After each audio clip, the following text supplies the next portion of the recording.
Hello everyone. यहाँ एक देश का नागरिक होने के नाते, किसी समाज का सदस्य होने के नाते हमारी अपनी निजी जो स्थिति होती है, हमारी सामाजिक स्थिति, हमारी राजनीतिक, हमारी आर्थिक स्थिति, या उससे भी बढ़कर जो हमारी अपनी विचारधाराएं होती हैं, हमारी अपनी सोच होती हैं, वो बहुत सारी चीज़ों को निर्धारित करती हैं। हमें क्या अवसर प्राप्त होंगे, हमारे सामने क्या चुनौतियां आएंगी, इन सभी चीज़ों के निर्धारण में, इन सभी चीज़ों को सुनिश्चित करने में, इन सभी हमारी अपनी स्थिति और उस पर भी हमारी अपनी सोच, जो हमारा विचार करने का तरीका, वो आधार कौन से हैं, वो बिंदु कौन से हैं जिस पर हम अपने विचार करते हैं, और विचारों के आधार पर हमारी अपनी अभिव्यक्तियां होती हैं, अपने काम होते हैं। तो इन सब का बड़ा महत्व है। यही सारी चीज़ें मिलकर हमारे समाज को एक दिशा देती हैं, उसकी दशा तय करती हैं। तो ये सारी बातें ही बहुत महत्वपूर्ण हैं। हमने पिछली क्लासेस में कई बार इन्हीं चीज़ों को लेकर आधार बनाकर समझा है किस तरीके से विभिन्नताओं से भरा हुआ देश है हमारा। लेकिन विभिन्नताओं को हमने समझा था कि किस तरीके से बहुत सारी विभिन्नताएं हैं जो कि प्राकृतिक है, और बहुत सारी जो प्राकृतिक विभिन्नताएं हैं, जैसे कोई किसी विशेष लिंग में पैदा होता है, किसी जाति कुछ है, किसी के धर्म किसी धर्म विशेष में पैदा होता है, मतलब उस जाति या धर्म या वो लिंग में पैदा होने में उसका अपना कोई कंट्रीब्यूशन नहीं है, उसका अपना कोई एफर्ट, इच्छा नहीं होती, लेकिन उसको जीवन भर कैरी करना पड़ता है, जिसकी तमाम सारी सहूलियतें भी मिलती हैं, तमाम सारे चैलेंजेस भी आते हैं। लेकिन जब ये डिफरेंसेस, हमने ये कई बार समझा भी है कि जब ये डिफरेंसेस इनइक्वालिटी का रूप धारण कर लेते हैं, खासकर कि जो मैन मेड इनइक्वालिटीज़ हैं, जो हमारी तरफ से बनाई गई असमानताएं हैं, वो तमाम सारी चुनौतियों को जन्म देती हैं। तो हमने ये बात कई बारी समझा है। आज फिर इसी को थोड़ा सा और डिटेल में हमको आपके साथ डिस्कस करना है। जो 10वीं क्लास का चौथा अध्याय है वो इन्हीं सारी चीज़ों के बारे में बात करता है। तो चलिए शुरू करते हैं। मैं अरुण त्रिपाठी आप सभी लोगों का स्वागत करता हूँ। आज का जो हमारा टॉपिक है वो जाति, धर्म और लैंगिक मसले। इसका देखिए सीधा सीधा ये जो डिफरेंसेस हैं हमारे देश में, इन्हीं के आधार पे, इन्हीं को व्यवस्थित करने की दृष्टि से हमारा संविधान भी बना है। संविधान के आधार पे तमाम सारे कानून लाए गए हैं हमारे देश में, और जो ये सारी चीज़ें मिलकर हमारी व्यवस्था का निर्माण करती हैं। न केवल हमारे देश में, दुनिया भर के देश इन सारे डिस्क्रिमिनेशन, इन इनइक्वालिटीज़ और ये जो डाइवर्सिटी के बाद होने वाली इनइक्वालिटीज़ हैं उससे प्रभावित होती हैं। तो हम इन सभी संदर्भों को हमारे लिए समझना बहुत ज़रूरी है, क्योंकि आप चूंकि you suppose to be a part of the system, आप इस सिस्टम का हिस्सा होने की तैयारी कर रहे हैं, तो ऐसे में आपकी समझ का पूरा मतलब एक परिपक्व समझ, एक मैच्योर थॉट होनी बहुत ज़रूरी है। और उस मैच्योर थॉट के लिए ये ज़रूरी है कि आप इन सभी चीज़ों के लगभग सभी आयामों को, जितने भी इसके फैसेट्स हैं, उन सारे चीज़ों पर आपका ध्यान जाए, वो सारे पहलुओं पर आपका ध्यान जाए, जितने डायमेंशंस हैं उन पर आपका ध्यान जाए। तो ये जो हमारी एनसीईआरटी की जो सीरीज़ है, ये इसी दिशा को, इसी चीज़ को ध्यान में रखकर ये आयोजित की गई है। तो आप सब इसका फ़ायदा भी ले रहे हैं। आप में से बहुत सारे लोगों को ये बहुत पसंद भी आ रहा है, आप लगातार हमें बता भी रहे हैं, तो इससे हमारा मनोबल भी बढ़ता है। तो चलिए बिना वक्त गंवाए अपनी चीज़ों पे शुरू करते हैं। तो हमेशा की तरह किताब की लिखी गई बातों के आधार पर ही हम अपनी क्लासेस को कैरी करेंगे। तो आज का अध्याय है जाति, धर्म और लैंगिक मसले। यहाँ इंट्रोडक्शन में ये कह रहे हैं, पिछले अध्याय में हमने जाना कि सामाजिक विविधता लोकतंत्र के लिए कोई खतरा नहीं होती। ये बात हमने कई बार डिस्कस कर लिया था कि डाइवर्सिटी कोई खतरा नहीं है हमारी डेमोक्रेसी के लिए। राजनीति में सामाजिक असमानताओं की अभिव्यक्ति कोई असंभव बात नहीं है। कई बार तो यह अभिव्यक्ति लोकतंत्र के लिए लाभकर भी होती। इसको भी हमने कई एस्पेक्ट में डिस्कस किया है पिछले कई क्लासेस में। इस अध्याय में हम इस विचार को भारत में लोकतंत्र के कामकाज के संदर्भ में परखने की कोशिश करेंगे। ठीक है, अब हमको ये देखेंगे जो हमारे देश के अंदर जो ये डिफरेंसेस हैं, चाहे वो लैंगिक डिफरेंसेस हों, स्त्री पुरुष होना, या जाति या धर्म के आधार पे जो विविधताएं हैं, क्या वो हमारे देश के कामकाज को कैसे प्रभावित करती हैं, और फिर उसके हिसाब से आप नीतियां समझ पाएंगे। जो सरकारों की अलग अलग नीतियां हैं उनकी आवश्यकता समझ पाएंगे, और उसमें होने वाले जो चैलेंजेस हैं उसको भी आप बेहतर समझ पाएंगे। ठीक है, तो भेदभाव सामाजिक असमानताओं पर गौर करेंगे। ये है लिंग, धर्म और जाति पर आधारित सामाजिक विषमताएं। ये असमानताएं कैसी हैं और किस तरह राजनीति में अभिव्यक्त होती हैं, हम इस पर भी बारी बारी से गौर करेंगे। ये बड़ी इंपॉर्टेंट चीज है कि असमानताएं तो ठीक है, लेकिन राजनीति में इनका क्या रोल है, पॉलिटिक्स में ये कैसे इन्वॉल्व हो जाती हैं सारी जो डिफरेंसेस हैं। ठीक है, इसका पॉलिटिक्स में क्या इन्वॉल्वमेंट है, इसको भी समझने की ज़रूरत है। फिर हम ये देखने की कोशिश करेंगे कि इन असमानताओं पर आधारित अलग अलग अभिव्यक्तियां लोकतंत्र के लिए लाभकर हैं या नुकसानदेह। ये भी हम देखेंगे इस टॉपिक को अंत करते तक कि ये जो सारे डिफरेंसेस हैं और इनकी जो इन्वॉल्वमेंट है हमारी पॉलिटिक्स में, वो हमारे लिए बेनिफिशियल हैं या हमको नुकसान पहुंचाने वाली हैं। ठीक है, अब देखिए एक चीज़ मैं आपको और रिक्वेस्ट करूंगा कि और ये सजेशन भी है मेरा आपके लिए कि एक बार ये देखिए, ये 9वीं 10वीं क्लासेस के लिए आप सारी चीज़ें पढ़ रहे हैं, तो इन क्लासेस के बच्चों के लिए जिस तरीके के प्रश्नों को ये एनसीईआरटी एडवाइस करती है कि आप ये भी सोचिए ये भी सोचिए, तो एक बार ज़रूर आपको अपने आप को इवेलुएट करना चाहिए कि आप तो सिविल सर्विसेज की तैयारी के लिए प्रयास कर रहे हैं, आपकी निश्चित रूप से जो इनका आपका जो अपना स्टेटस है, अपनी स्थिति है, वो इन 10वीं क्लास के बच्चों से बेहतर है। तो अगर 10वीं क्लास के बच्चे को इस तरीके के प्रश्न, इस तरीके की बातें, इस तरीके की भाषा से रूबरू कराया जा रहा है, तो आप तो बेहतर स्थिति में। तो आप भी जरा अपने आप को इवेलुएट करते रहिए कि क्या आपकी भाषा ठीक है, ये सारी बातें समझ पा रहे हैं, ठीक है, नहीं है तो उसको करने की ज़रूरत है। आपके दिमाग में कैसे प्रश्न आते हैं, ये भी बहुत ज़रूरी है। अगर आप इन सब चीज़ों पे काम नहीं करेंगे तो आपके लिए बड़े सारे चैलेंजेस हैं। ये सारी क्लासेस करने में इन सब चीज़ों का भी ध्यान थोड़ा सा रखना होगा आपको, यही सारा फायदा है इस सब चीज़ों को करने का। तो आइए, लेकिन लैंगिक असमानता का आधार स्त्री और पुरुष की जैविक बनावट नहीं, इन अच्छा यहां से आइए अपनी बात की शुरुआत हम लैंगिक असमानता से करते हैं। ठीक है, जो जेंडर डिस्क्रिमिनेशंस हैं उनके आधार पर हम अपनी बात को पहले शुरुआत करेंगे। स्त्री होना पुरुष होना कैसे चैलेंज है। अच्छा, सामाजिक असमानता का यह रूप हर जगह नजर आता है, लेकिन राजनीति के अध्ययन में शायद ही इस बात की पहचान की जाती। ये देखिए एक बड़ी बात है ये कि आप देखिए स्त्री पुरुष का जो विभेद है वो परिवार एक यूनिट से शुरू होता है और लगभग हर जगह ये डिफरेंसेस देखने को मिलता है। हमारी जो पूर्व धारणाएं हैं, जो हमारे मतलब स्टीरियोटाइप थॉट्स हैं, ये सारी चीज़ें स्त्री पुरुष के विभेद को स्वीकार करती हैं। हमारी कई सारी अवधारणाएं इसी आधार पर चलती हैं, लेकिन बावजूद इसको एक राजनीतिक महत्व देने से हम हिचकिचाते हैं। ये एक चैलेंज भी है। और आप जब तमाम सारी चीज़ें पढ़ते हैं मेंस के एग्ज़ाम के कॉन्टेक्स्ट में, खासकर कि सोसाइटी को पढ़ते वक्त उसमें महिलाओं की स्थिति को जब आप पढ़ते हैं, तो ये सारी बातें आपकी बहुत मदद करती हैं। तो ध्यान से इसको समझने की आवश्यकता है। और फिर हम देखेंगे संविधान के पहलू कैसे आपकी मदद करते हैं यहाँ पर। तो लैंगिक असमानता को स्वाभाविक या कहें कि प्राकृतिक और अपरिवर्तनीय मान लिया जाता है। ठीक है, ये मान लिया जाता है ये तो भगवान का बनाया हुआ डिफरेंसेस हैं, इसमें तो क्या ही बदलाव हो सकते हैं। लेकिन लैंगिक असमानता का आधार है और स्त्री और पुरुष की जैविक बनावट नहीं, बल्कि इन दोनों के बारे में प्रचलित रूढ़ छवियां और तयशुदा सामाजिक भूमिकाएं। ये बड़ी इंपॉर्टेंट चीज़ है। यहाँ डिफरेंसेस उनके जो जेंडर डिस्क्रिमिनेशन है, जो फिजिकल डिस्क्रिमिनेशन है, उनके शरीर की बनावट और उनकी अपनी स्थिति, वो बहुत महत्वपूर्ण नहीं है। जो अंतर है जिस पर हमको विचार करने की आवश्यकता है वो ये है कि महिलाओं या पुरुषों के बारे में जो हमारी पूर्वाग्रह हैं, जो हमारी पूर्व अवधारणाएं हैं, जिसको रूढ़ जो कन्वेंशनल थॉट है कि हमारी, वो बहुत सारी चीज़ें डिसाइड कर देती हैं। हम एक तरीके से जो महिला या पुरुष की जो एक सामाजिक भूमिका है, जो उनके सोशल एस्पेक्ट है, वो हम फिक्स करके रखते हैं। नहीं, पुरुष है तो वो यही करेगा, महिला है तो वो यही करेगी। इन सारी चीज़ों से भी बड़ी सारी चीज़ों का निर्धारण होता है, आपको ये समझने की आवश्यकता है। यहाँ ये कार्टून है, आप देखते रहिएगा।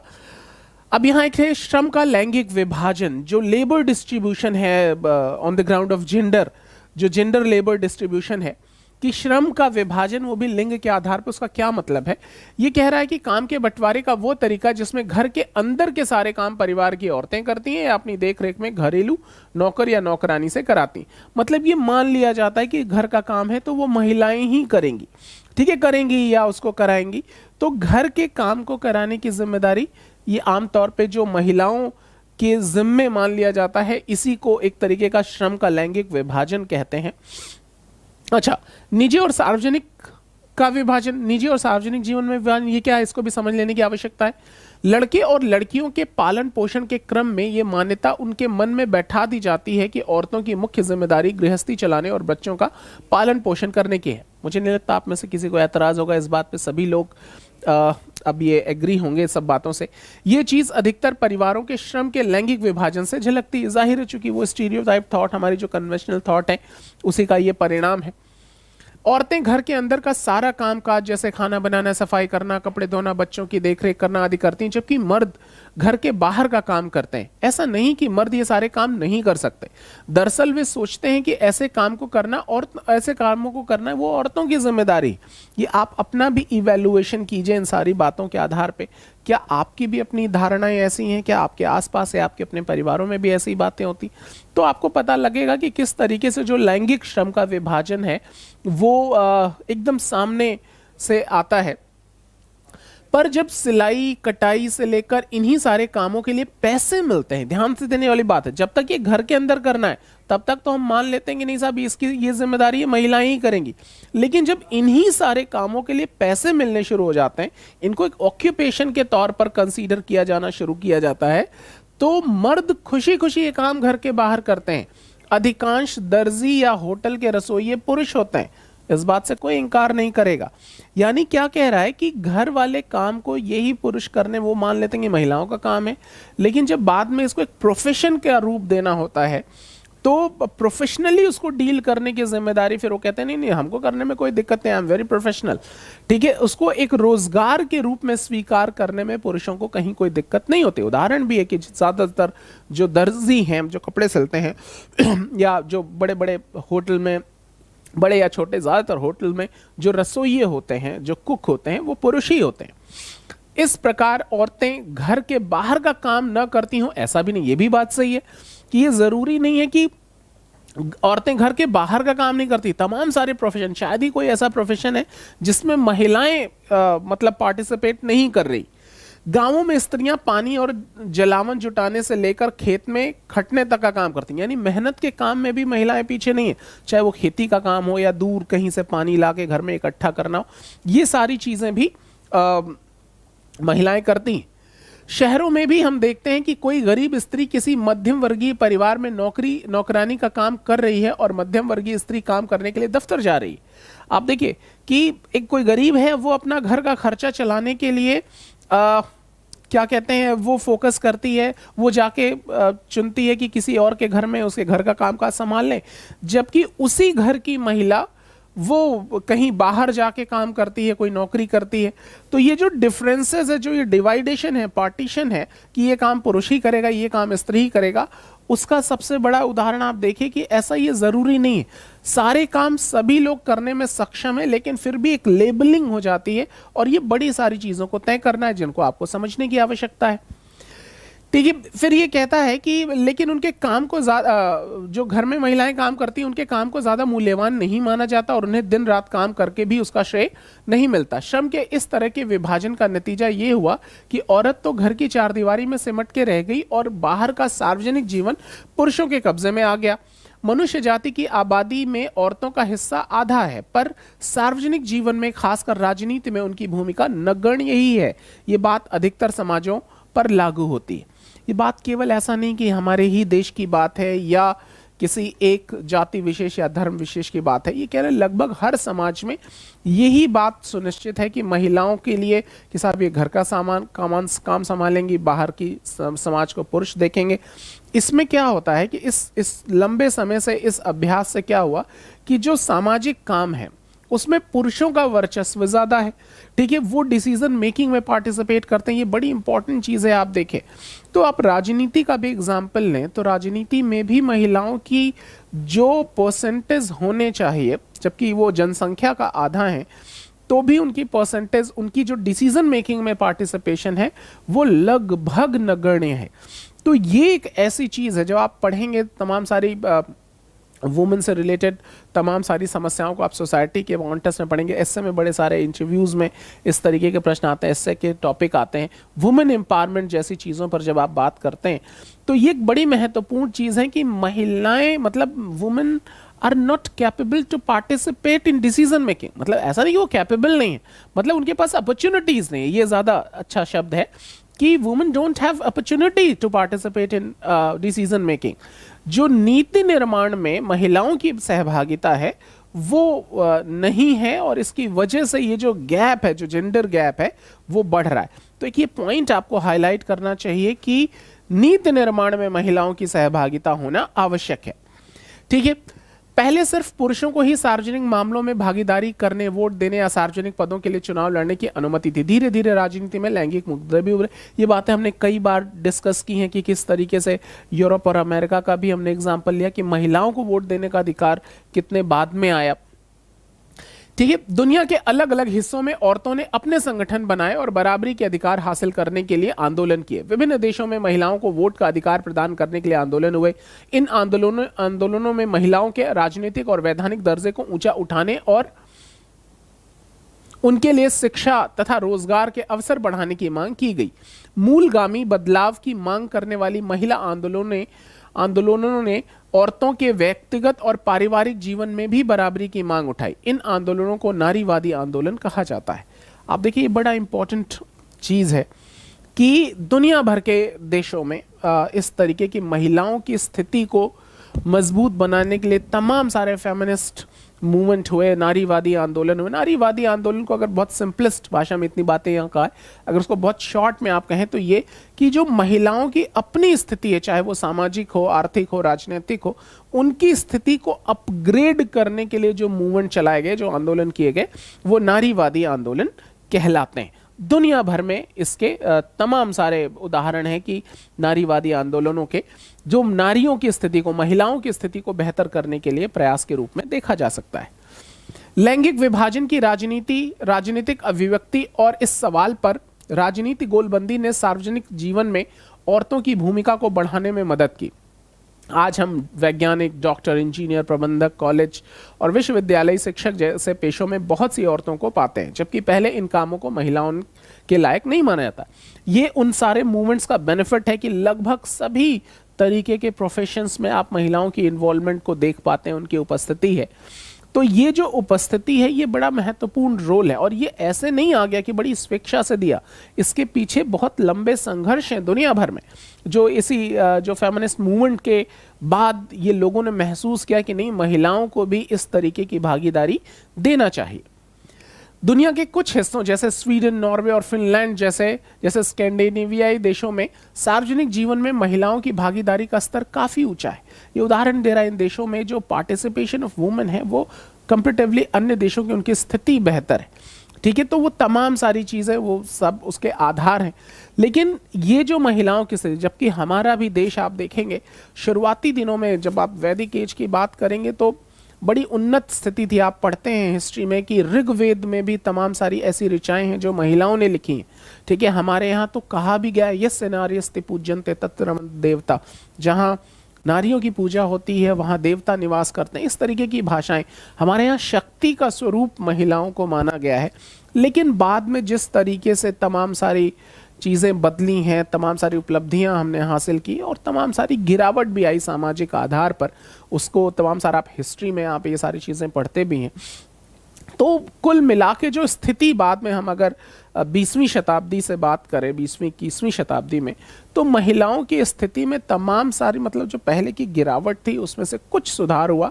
लेकिन अभी भी जो बराबरी वाला दर्जा, आधी जनसंख्या होने के बावजूद भी उनको बराबरी का दर्जा अभी तक नहीं मिल पाया, खास करके नीति निर्माण में, पॉलिसी मेकिंग में, डिसीजन मेकिंग में। ये बहुत इंपॉर्टेंट चीज़ है जिस पर आपको ध्यान देने की आवश्यकता है।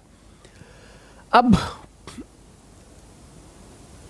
यहाँ एक डाटा है, ये ज़रूर आप देख लीजिएगा। ये डाटा है राज्यों का कुछ है, ये आपको समझने में काफ़ी मदद करेगा। तो अब आइए इन चीज़ों को थोड़ा सा समझते हैं, ये क्या करें। नारीवादी जो फेमिनिस्ट मूवमेंट है उसका क्या मतलब, औरत और मर्द के समान अधिकारों और अवसरों में विश्वास करने वाली महिला या पुरुष। मतलब ऐसा जरूरी नहीं महिलाएं ही हो, जो फेमिनिस्ट आप उसको कह सकते हैं, जो महिलाओं के अधिकारों की बात करता है, उनको बराबरी, पुरुषों के मुकाबले बराबरी का दर्जा दिलाने वाला जो भी स्त्री या पुरुष जो ऐसे विचार रखता है उसको फेमिनिस्ट कहेंगे, नारीवादी कहेंगे। हमारे देश में आज़ादी के बाद से महिलाओं की स्थिति में कुछ सुधार हुआ है, पर वे, आपको मालूम है, आपने पहले भी पढ़ा है कि आज़ादी के वक्त के बाद से ही हमारे देश में जो वोटिंग का राइट था वो हमने स्त्री पुरुष सभी को, मतलब सभी जो बालिग हैं, उस वक्त 21 वर्ष की आयु बालिग के लिए मानी जाती थी, बाद में उसको 18 वर्ष किया गया, हमने ये सब डिस्कस किया है। तो जिसकी भी आयु 21 वर्ष है, मतलब आप बालिग हैं, तो आप वोट देने का अधिकार है, कोई फर्क नहीं पड़ता कि आप महिला हैं या पुरुष हैं। ये बड़ी उपलब्धि थी हमारे देश की। ये दुनिया के बाकी देशों से अगर तुलना करेंगे तो हमने इसको बहुत जल्दी अपना लिया, मतलब इनफैक्ट हमको जैसे ही आज़ादी मिली हमने इसमें कोई डिस्क्रिमिनेशन रखा नहीं। तो ये क्या कह रहा है कि हमारे देश में आज़ादी के बाद ही महिलाओं की स्थिति में कुछ सुधार हुआ है, पर वे अभी भी पुरुषों से काफ़ी पीछे हैं। हमारा समाज अभी भी पितृ प्रधान है, पैट्रियार्कल सोसाइटी है, ठीक है। पितृ प्रधान का मतलब जैसे घरों में जो पिता की पोजीशन होती है वो वही डिसीजन मेकिंग अथॉरिटी होता है, उनका निर्णय अंतिम है।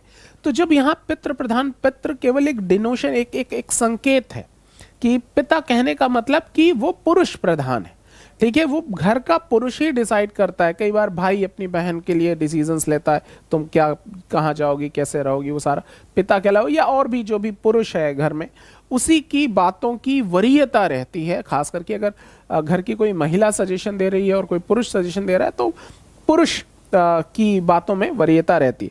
कई सारे लोग सोच रहे होंगे नहीं यार हमेशा तो ऐसा नहीं होता, मतलब बहुत सारे बेचारे पुरुष भी हैं, लेकिन हम ये जो बात कर रहे हैं वो अधिकतर संख्या में, जो देश में जो ज़्यादातर मामले हैं वो पुत्र क्या कह रहे हैं, पितृ प्रधान है, ठीक है। एक पैट्रियार्कल सोसाइटी है जहाँ पुरुषों के मतों को महिलाओं की अपेक्षा ज़्यादा महत्व दिया जाता है। तो ऐसी एक व्यवस्था जहाँ पुरुषों की स्थिति महिलाओं की अपेक्षा ज़्यादा बेहतर है, वो पितृ प्रधान व्यवस्था कहलाती है। तो औरतों के साथ अभी भी कई तरह के भेदभाव होते हैं, उनका दमन होता है। महिलाओं में साक्षरता, कुछ फैक्ट्स हैं जिसके अकॉर्डिंग आप ये, जिनके मदद से आप ये समझ सकते हैं।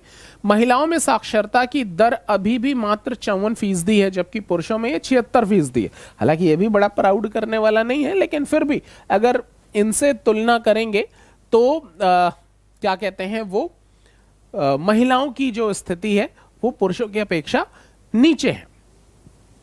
इसी प्रकार स्कूल पास करने वाली लड़कियों की एक सीमित संख्या ही उच्च शिक्षा की ओर कदम बढ़ा पाती है। इस बात से आप में से ज्यादातर लोग इंकार नहीं करेंगे, खासकर कि रूरल एरियाज में जो मेजॉरिटी ऑफ पॉपुलेशन है हमारे देश में, स्पेशली इन रूरल एरियाज, वो अगर समहाउ बेसिक एजुकेशन क्वालिफाई भी कर ले तो उच्च शिक्षा के लिए, मतलब मैक्सिमम 12वीं तक समहाउ वो पढ़ भी ले, तो उसके बाद ग्रेजुएशन या जो उच्च शिक्षाएं हैं उसको, वो तो बहुत ही मुश्किल हो जाते हैं उनके लिए। जब हम स्कूली परीक्षाओं के परिणाम पर गौर करते हैं तो देखते हैं कई जगह लड़कियों ने बाजी मार ली है और कई जगहों पर उनका प्रदर्शन लड़कों से बेहतर नहीं तो कमतर भी नहीं। इस बात से भी इंकार नहीं करेगा, महिलाएं बढ़िया परफॉर्म करती हैं अगर उनको मौके मिलते हैं। तमाम सारे बोर्ड्स के जो स्कूल लेवल पे एग्जाम्स होते हैं उनमें उनके रिजल्ट्स को आप देख सकते हैं, ना केवल बोर्ड रिजल्ट्स में, आप देखिए एसएससी में, यूपीएससी में, तमाम सारे जो पीसीएस एग्जाम्स होते हैं, महिलाओं की भागीदारी और उनकी जो रिजल्ट में जो भागीदारी है वो बहुत अच्छी होती है। लेकिन आगे की पढ़ाई के दरवाजे उनके लिए बंद हो जाते हैं क्योंकि माँ बाप अपने संसाधनों को लड़के लड़की दोनों पर बराबर खर्च करने की जगह लड़कों पर ज़्यादा खर्च करना पसंद करते हैं। चूँकि हमारे देश में जिस तरीके की भावनाएं हैं कि बेटा है, बेटी को पराया धन के रूप में कंसीडर किया जाता है, ये सब बातें आप जानते हैं, ठीक है, कि ये मान के कि साहब इसको तो दूसरे घरों में चले जाना है, तो वो बेटे को कि यार यही हमारे बुढ़ापे का सहारा है, इसको ज़्यादा स्किलफुल बनाओ, इसको ज़्यादा ट्रेन करो, ठीक है। हालांकि अभी ये धारणाएं धीरे धीरे बढ़ रही, लेकिन अभी भी ये ठीक है कि अर्बन इलाकों में वो डिस्क्रिमिनेशन कम हो रहे हैं, लेकिन रूरल एरियाज में आज भी। और अच्छा, इसके अभी आप जब और डिटेल में आप पढ़ेंगे तो इसके आर्थिक आधार भी हैं कि संसाधन बहुत सीमित होते हैं, कि अगर संसाधन सीमित हैं, पुरुष अपने बेटे और बेटी में से चुनना है तो परिवार बेटे को चुनता है। लेकिन कई बार चूंकि भावनाएं ऐसी हैं, कई सारे लोग तो पूरे पर्याप्त संसाधन होने के बावजूद भी अपनी बच्ची को वो मौके नहीं देते जिसकी वो हकदार है, ठीक है, वो वही पितृ प्रधान समाज की वजह से। तो ये सारी भावनाएं भी कई बार वो काम करती। तो ये जो डिफरेंसेस है इसका एक कारण ये भी है। इस स्थिति के चलते अब भी ऊंची तनख्वाह वाले और ऊंचे पदों पर पहुंचने वाली महिलाओं की संख्या बहुत ही कम है, मतलब वेरी रेयर। ठीक है, few numbers of women can achieve these kind of achievements, मतलब जो अच्छे पदों पर जाती हैं वो बहुत उनकी संख्या बहुत कम है अगर पुरुषों के मुकाबले आप देखें तो। ठीक है, भारत में औसतन एक स्त्री एक पुरुष, पितृ प्रधान वही, मतलब जहां पुरुषों को ज्यादा महत्व मिलता है। ये सारा डिटेल है कार्टून का, ये जरूर देख लीजिएगा। तो ये कहता है कि पुरुषों की तुलना में रोजाना 1 घंटा ज्यादा काम करती है, पर उसको ज्यादातर काम के पैसे नहीं मिलते, इसलिए अक्सर उसके काम को मूल्यवान नहीं माना जाता। ये देखा गया है, डाटा पूरा बताया गया कई राज्यों में कि ये माना गया कि महिला और पुरुष के काम को अगर इवेलुएट करा जाए, जो महिलाएं घरों में काम करते हैं और पुरुष जो बाहर काम करते हैं, तो कंपैरेटिवली महिलाएं 1 घंटे ज्यादा ही काम करती हैं। लेकिन चूंकि वो घर के अंदर काम है तो उनको इवेलुएट नहीं करते, इनफैक्ट उसको वैल्यू भी नहीं देते। तो ये एक चीज बात कही गई। फिर कहा समान मजदूरी से संबंधित अधिनियम में कहा गया है कि समान काम के लिए समान मजदूरी दी जाएगी। आपको मालूम है कि ये डायरेक्टिव प्रिंसिपल है। कौन सा आर्टिकल? आर्टिकल 39 बोलता है, 2 बातें कहता है। एक तो इक्वल डिस्ट्रीब्यूशन ऑफ प्रोडक्शन की बात करता है, जो संसाधन है उनके समान वितरण की बात करता है, और दूसरी बात क्या कहता है कि अगर श्रम और उसकी परिस्थितियां, काम और उसकी परिस्थितियां अगर समान है तो इसका मिलने वाला वेतन भी समान होना चाहिए। तो समान काम के लिए समान मजदूरी की बात की व्यवस्था संविधान भी करता है हमारे नीति निर्देशक तत्वों में। In directive principles of state policy में आर्टिकल 39 इस बात को बहुत जोर देता है कि अगर काम और उसकी परिस्थितियां समान है तो मिलने वाला वेतन भी समान होना चाहिए। ठीक है, बहरहाल काम के हर क्षेत्र में, यानी खेल कूद की दुनिया से लेकर सिनेमा के संसार तक और कल कारखानों से लेकर खेतिहर खलियान तक महिलाओं की पुरुषों की तुलना में कम मजदूरी मिलती है, भले ही दोनों में समान काम किया हो। आप एग्री करेंगे इस बात से कि क्षेत्र चाहे जो भी हो, लेकिन कई बार पुरुषों को सेम काम करने पर पुरुषों को ज्यादा मेहनताना मिल जाता है, जबकि महिलाओं को उतना ही काम करने पर कम मेहनताना मिलता है। और इसका अपवाद शायद ही कोई क्षेत्र होगा, हर क्षेत्र में लगभग ऐसा है। फिर भारत के अनेक हिस्सों में माँ बाप को सिर्फ लड़के की चाह होती है, लड़की को जन्म देने से पहले ही खत्म कर देने के तरीके इसी मानसिकता से पनपते हैं। आप देखिए, ये जो भ्रूण हत्या है, खास करके बच्चियों की जो जेंडर चेकिंग करते हैं गर्भवती महिलाओं का कि साहब हमको बेटा ही चाहिए, वंश आगे बढ़ाने की बात करते हैं। ठीक है, सभी ऐसे बात करते हैं जैसे चंद्रगुप्त विक्रमादित्य हैं कि राज रियासत फॉरवर्ड करनी है। ठीक है, लेकिन औकात अठन्नी भर की नहीं, फिर भी वंश बढ़ाने की बात करते हैं। और ये माना जाता है कि वंश हमारा पुत्र ही बढ़ाएगा, जो सन है, जो बेटा है वही बढ़ाएगा। और अगर आप बहुत गौर करें ईमानदारी से, आप अपने आप से भी पूछेंगे तो आप देखेंगे, हमने ये शायद बात भी की होगी कि किस तरीके से अगर हम अपनी ही जनरेशन को देखें तो ज़्यादातर लोगों को अपने दादा, किसी किसी को उनके पिता का नाम ध्यान होगा, अब शायद ही कोई होगा जिनको उनके पिता का नाम ध्यान होगा। तो हम अपने ही फोर फादर से बहुत ज़्यादा अवेयर नहीं होते। ठीक है, ज़्यादातर जनरेशन के पास केवल पिता, दादा का नाम पे बात खत्म हो जाती, दादा के पिता के नाम से भी हम अवेयर नहीं होते। लेकिन इन सब के बावजूद भी ये जो भावनाएं हैं कि नहीं साहब हमारी परंपरा विरासत का वारिस हमारा बेटा ही होगा। ठीक है, हालांकि तमाम सारे एग्जाम्पल इसके भी हैं कि बेटियों ने भी बहुत बेहतर तरीके से इसको संभाला है, लेकिन ये बहुत ये ठीक नहीं है। ठीक है, लेकिन फिर भी हमारे देश में एक ये बड़ा कारण है कि साहब बेटा होना चाहिए वंश बढ़ाने के लिए। और ये एक बड़ा कारण है कि किस तरीके से बच्चियों की हत्याएं हो जाती हैं। अगर बच्ची पैदा हुई तो पैदा होते ही उसको मार दिया गया, भ्रूण हत्या कर दी गई। ये सारी चीजें, ये जो मानसिकता है, ये भी एक दिक्कत पैदा करती है। इससे देश का लिंग अनुपात प्रति 1000 लड़कों पर लड़कियों की संख्या गिनकर 19 रह गए। हालांकि ये चीजें अब बदल गई हैं। अच्छा, साथ लगा नक्शा अच्छा, इसमें नक्शा बताता कई जगहों पर यह अनुपात गिरकर 850 और कहीं कहीं तो 800 से भी नीचे चला गया। मतलब ये वेरी करता है स्टेट टू स्टेट। आप देखिए हरियाणा, राजस्थान, अब तो धीरे धीरे स्थिति वहाँ बढ़ रही है, लेकिन फिर भी ये ऐसे क्षेत्र हैं जहाँ बच्चियों को मतलब कई सारे, आप तमाम सारे एग्जाम्पल आप सुनते हैं जहाँ बच्चियों को जन्म लेते ही मार दिया गया, इस तरीके की घटनाएं आई हैं, बड़े सारे विवाद भी हुए हैं। तो ये जो सारी चीज़ें हैं ये ठीक नहीं है, ठीक है। अच्छा, फिर कहते हैं महिलाओं के उत्पीड़न, शोषण और उन पर होने वाली हिंसा की खबरें हमें रोज पढ़ने को मिलती हैं। शहरी इलाकों में तो महिलाओं के लिए खास तौर से असुरक्षित हैं, वे अपने घरों में भी सुरक्षित नहीं है, क्योंकि वहां भी उन्हें मार पीट तथा अनेक तरह की घरेलू हिंसा झेलनी पड़ती है, ठीक है। इस बात से भी इंकार नहीं करेंगे, महिलाओं की स्थिति न केवल बाहर बल्कि घरों में भी स्थिति बड़ी दयनीय है। तो ये आप सोचिए हम कैसे समाज की बात कर रहे हैं, और अगर ऐसा समाज है तो ऐसे समाज में हमारी जो उन्नति होगी, हम वो क्या क्या किस तरीके से प्लान कर रहे हैं, इन सी चीज़ों पर विचार करने की आवश्यकता है। तो यहाँ कुछ डाटाज हैं, मतलब अलग अलग ऑर्गेनाइजेशंस ने अलग अलग डाटाज दिए हैं, एक बार ज़रूर इसको देख लीजिएगा, बहुत मदद करते हैं चीज़ों को समझने में, ठीक है।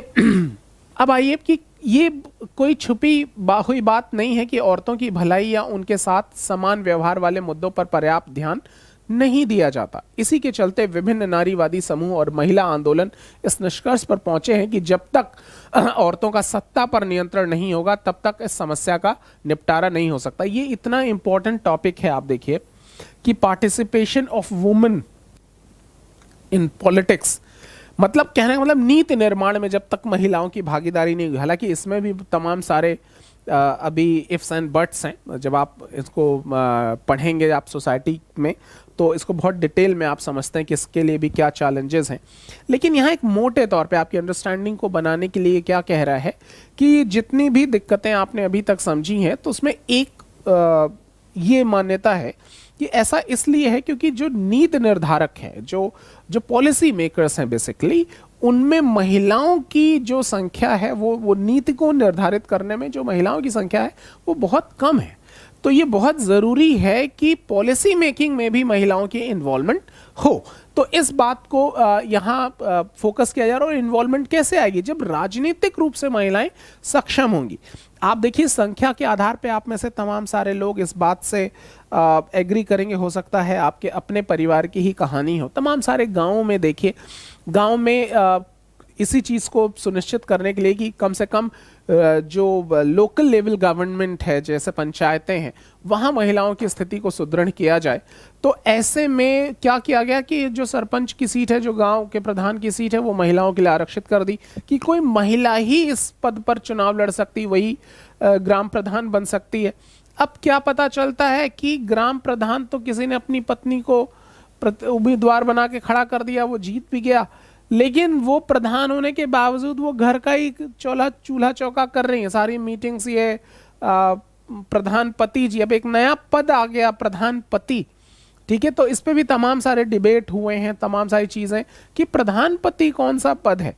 वो जो महिला, जिसका जो उद्देश्य था कि साहब उस महिला का की सहभागिता बढ़ेगी, प्रतिनिधित्व बढ़ेगा महिलाओं की, वो महिलाओं की समस्या ज़्यादा उजागर होगी, तो वो सारी चीज़ें नहीं, ये सारे चुनौतियों के रूप में आप पढ़ते हैं।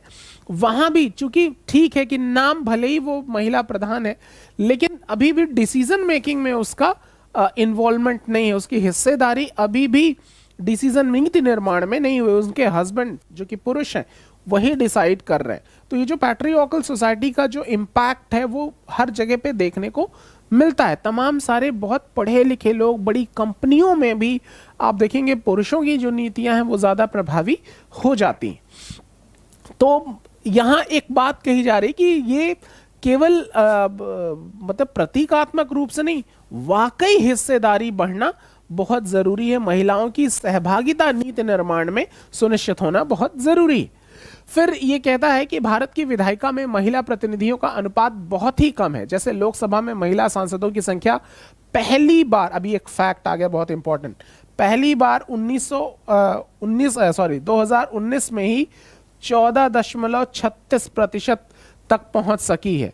यानी 2019 में अभी तक ये इतना ही पहुंचा। 33% की डिमांड की जा रही है कि एटलीस्ट पार्लियामेंट में 33% महिलाएं हों। लेकिन अभी भी इन तमाम सारे इतने दिनों से नारीवादी आंदोलन और तमाम सारी बातें हो रही, बावजूद उसके 14.36% महिला सांसद हैं लोकसभा में 2019 के चुनाव में का ये डाटा है। तो आप देख रहे हैं किस तरीके से महिलाओं की सहभागिता बढ़ रही। अच्छा, इसमें भी कितने प्रभावी होंगे ये इस बात को लेकर तमाम सारे डिबेट्स हैं। तो फिर ये कह रहा है राज्यों की विधानसभाओं में उनका प्रतिनिधित्व 5% से भी कम है। अगर आप स्टेट लेजिस्लेचर की बात करें, स्पेशली इन विधानसभाएं जो लेजिस्लेटिव असेंबलीज हैं, तो उन लेजिस्लेटिव असेंबलीज में महिलाओं का पार्टिसिपेशन बिलो 5% है, 5% से भी नीचे है। इस मामले में भारत का नंबर दुनिया के देशों में काफी नीचे है। ठीक है, यहां डाटा दिया हुआ है, आप जरूर एक बार देख लीजिएगा, बाकी देशों से तुलना कर लीजिएगा। ये सारे डाटा आपके मेंस में आंसर लिखने में बहुत मदद करते हैं और बहुत बहुत अच्छे पोजीशन पे आपके आंसर को लेकर आ जाते हैं। भारत इस मामले में अफ्रीका और लैटिन अमेरिका के कई विकासशील देशों से भी पीछे है। कभी कभार कोई महिला प्रधानमंत्री या मुख्यमंत्री की कुर्सी तक आ गई, पर मंत्रिमंडलों में पुरुषों का ही वर्चस्व रहा। ये देखिए बड़ी इंपॉर्टेंट चीज है, आप देखिए इसको आप नोट कर सकते हैं कई बार कि ठीक है कि सर्वोच्च पद पे प्रधानमंत्री पद पर भी महिला है, ठीक है, मुख्यमंत्री पद पर भी महिला है। ऐसे भी एग्जाम्पल्स हैं अलग अलग स्टेट्स में और देश में भी आप देखे हैं। लेकिन जो मंत्रिमंडल है, जो पूरी अथॉरिटी, डिसीजन मेकिंग अथॉरिटी है, ठीक है, जो कैबिनेट है बेसिकली, उसमें पुरुषों का वर्चस्व रहा है, तो वो कई बार प्रभावित करता है। मैं कुछ अपवाद हैं, जैसे इंदिरा गांधी के समय में वो भी कुछ डिसीजंस में अपवाद है। शुरुआती दौर में तो उनको भी गूंगी गुड़िया कहते थे, बाद में धीरे धीरे उन्होंने चीज़ों पे कुछ डिसीजन में उनका वर्चस्व दिखाई पड़ता है। लेकिन कुल मिलाकर अगर आप ओवरऑल सारे डिसीजन को अगर आप अलाइन एक लाइन में रखें कि किसमें उनके डिसीजन को प्रभावी है, तो आप महिला पुरुष की स्थिति से ज़्यादा बेहतर अवेयर हो जाएंगे। ओके, इस समस्या को सुलझाने का एक तरीका तो निर्वाचित संस्थाओं में महिलाओं के लिए कानूनी रूप से एक उचित हिस्सा तय कर देना है। यानी ये कहा जाए, एक तो कानून ही बना दो कि यार ऐसा कुछ लॉ बन जाए कि at least 33% participation of women should be insured in Lok Sabha at least, parliament at least. तो मतलब ऐसा कानून ही बना देने की जरूरत है जिसमें महिलाओं की सहभागिता सुनिश्चित हो जाए। एक बात तो ये। फिर कह रहे भारत में पंचायती राज के अंतर्गत कुछ ऐसी ही व्यवस्था की गई, हमने अभी अभी समझा भी इसके बारे में, ठीक है, कि स्थानीय सरकारों यानी पंचायतों और नगर पालिकाओं में 1/3 पद, ये भी प्रश्न पूछा गया है, ये प्रश्न पूछा गया है, पंचायतों में कितनी प्रतिशत महिलाओं का सीट निर्धारित है। 1/3 पद महिलाओं के लिए आरक्षित कर दिए गए हैं। इसी 1/3 की डिमांड लोकसभा मतलब संसद में भी करने की बात हो रही है। आज भारत के ग्रामीण और शहरी स्थानीय निकायों में निर्वाचित महिलाओं की संख्या 10 लाख से ज्यादा है। महिला संगठनों और कार्यकर्ताओं की मांग है कि लोकसभा और राज्य विधानसभाओं में भी 1/3 सीटें महिलाओं के लिए आरक्षित कर देनी चाहिए। एक लंबी बहस है ये, अभी हो रही है, बहुत सालों से हो रही है, अभी तक हुआ नहीं है। अभी अभी आपने पढ़ा 2019 में भी 14.36% महिलाओं का ही पार्टिसिपेशन हो पाया। सभी राजनीतिक पार्टियां इस विधेयक को लेकर एकमत नहीं है और ये पास नहीं हो सका। यहां संसद में ही पास नहीं हो पा रहा है कि इसको फिक्स कर दिया जाए कि कम से कम 1/3 महिलाएं होंगी। लैंगिक विभाजन इस बात की एक मिसाल है कि कुछ खास किस्म के सामाजिक विभाजनों को राजनीतिक रूप देने की जरूरत है। इससे यह भी पता चलता है कि जब सामाजिक विभाजन एक राजनीतिक मुद्दा बन जाता है तो वंचित समूहों को किस तरह लाभ होता है। क्या आपको लगता है कि अगर महिलाओं से भेदभाव भरे व्यवहार का मसला राजनीतिक तौर पर न उठता तो उनको लाभ मिल पाता? मतलब ये कहने का मतलब ये है कि जब भी कोई भी वंचित, कोई भी डिप्राइव्ड सेक्शन जिसके साथ समानता का व्यवहार नहीं हुआ, अगर उसको आप पॉलिटिकल इशू अगर उसकी चीज़ों को बनाया जाए तो निश्चित रूप से उसकी सहभागिता बढ़ती है, उसकी स्थिति में सुधार होता है। ये सारे कार्टून्स बहुत ज़रूरी हैं, आप ज़रूर इनसे गो थ्रू होइए। यहाँ एक शब्द है पारिवारिक कानून, फैमिली लॉ, एक सेगमेंट ही है लॉ में, ये फैमिली लॉ। विवाह, तलाक, गोद लेना और उत्तराधिकार जैसे परिवार से जुड़े मसलों से संबंधित कानून है। हमारे देश में सभी धर्मों के लिए अलग अलग पारिवारिक कानून है, मतलब हिंदू सिविल कोड अलग है, मुस्लिम पर्सनल लॉ अलग है, इस तरीके से डिफरेंसेस हैं। अब आइए अब एकदम अलग किस्म के सामाजिक विभाजन की चर्चा करें।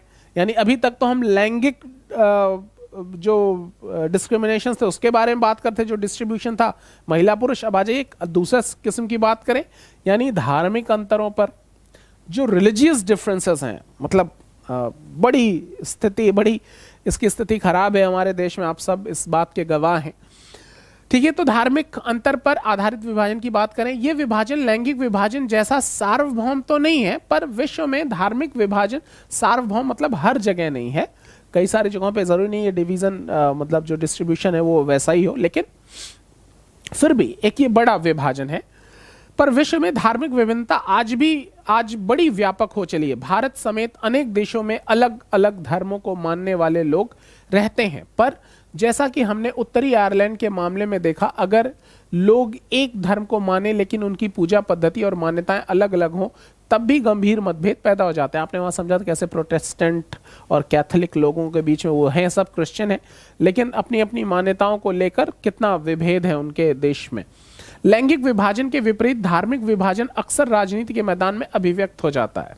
बड़ी इंपॉर्टेंट चीज कि जिस लैंगिक डिवीजन को उतना आधार नहीं बन पाया राजनीतिक स्तर पर, जबकि धार्मिक स्तर पर आप देखिए धर्म के नाम पे सरकारें बन जाती हैं।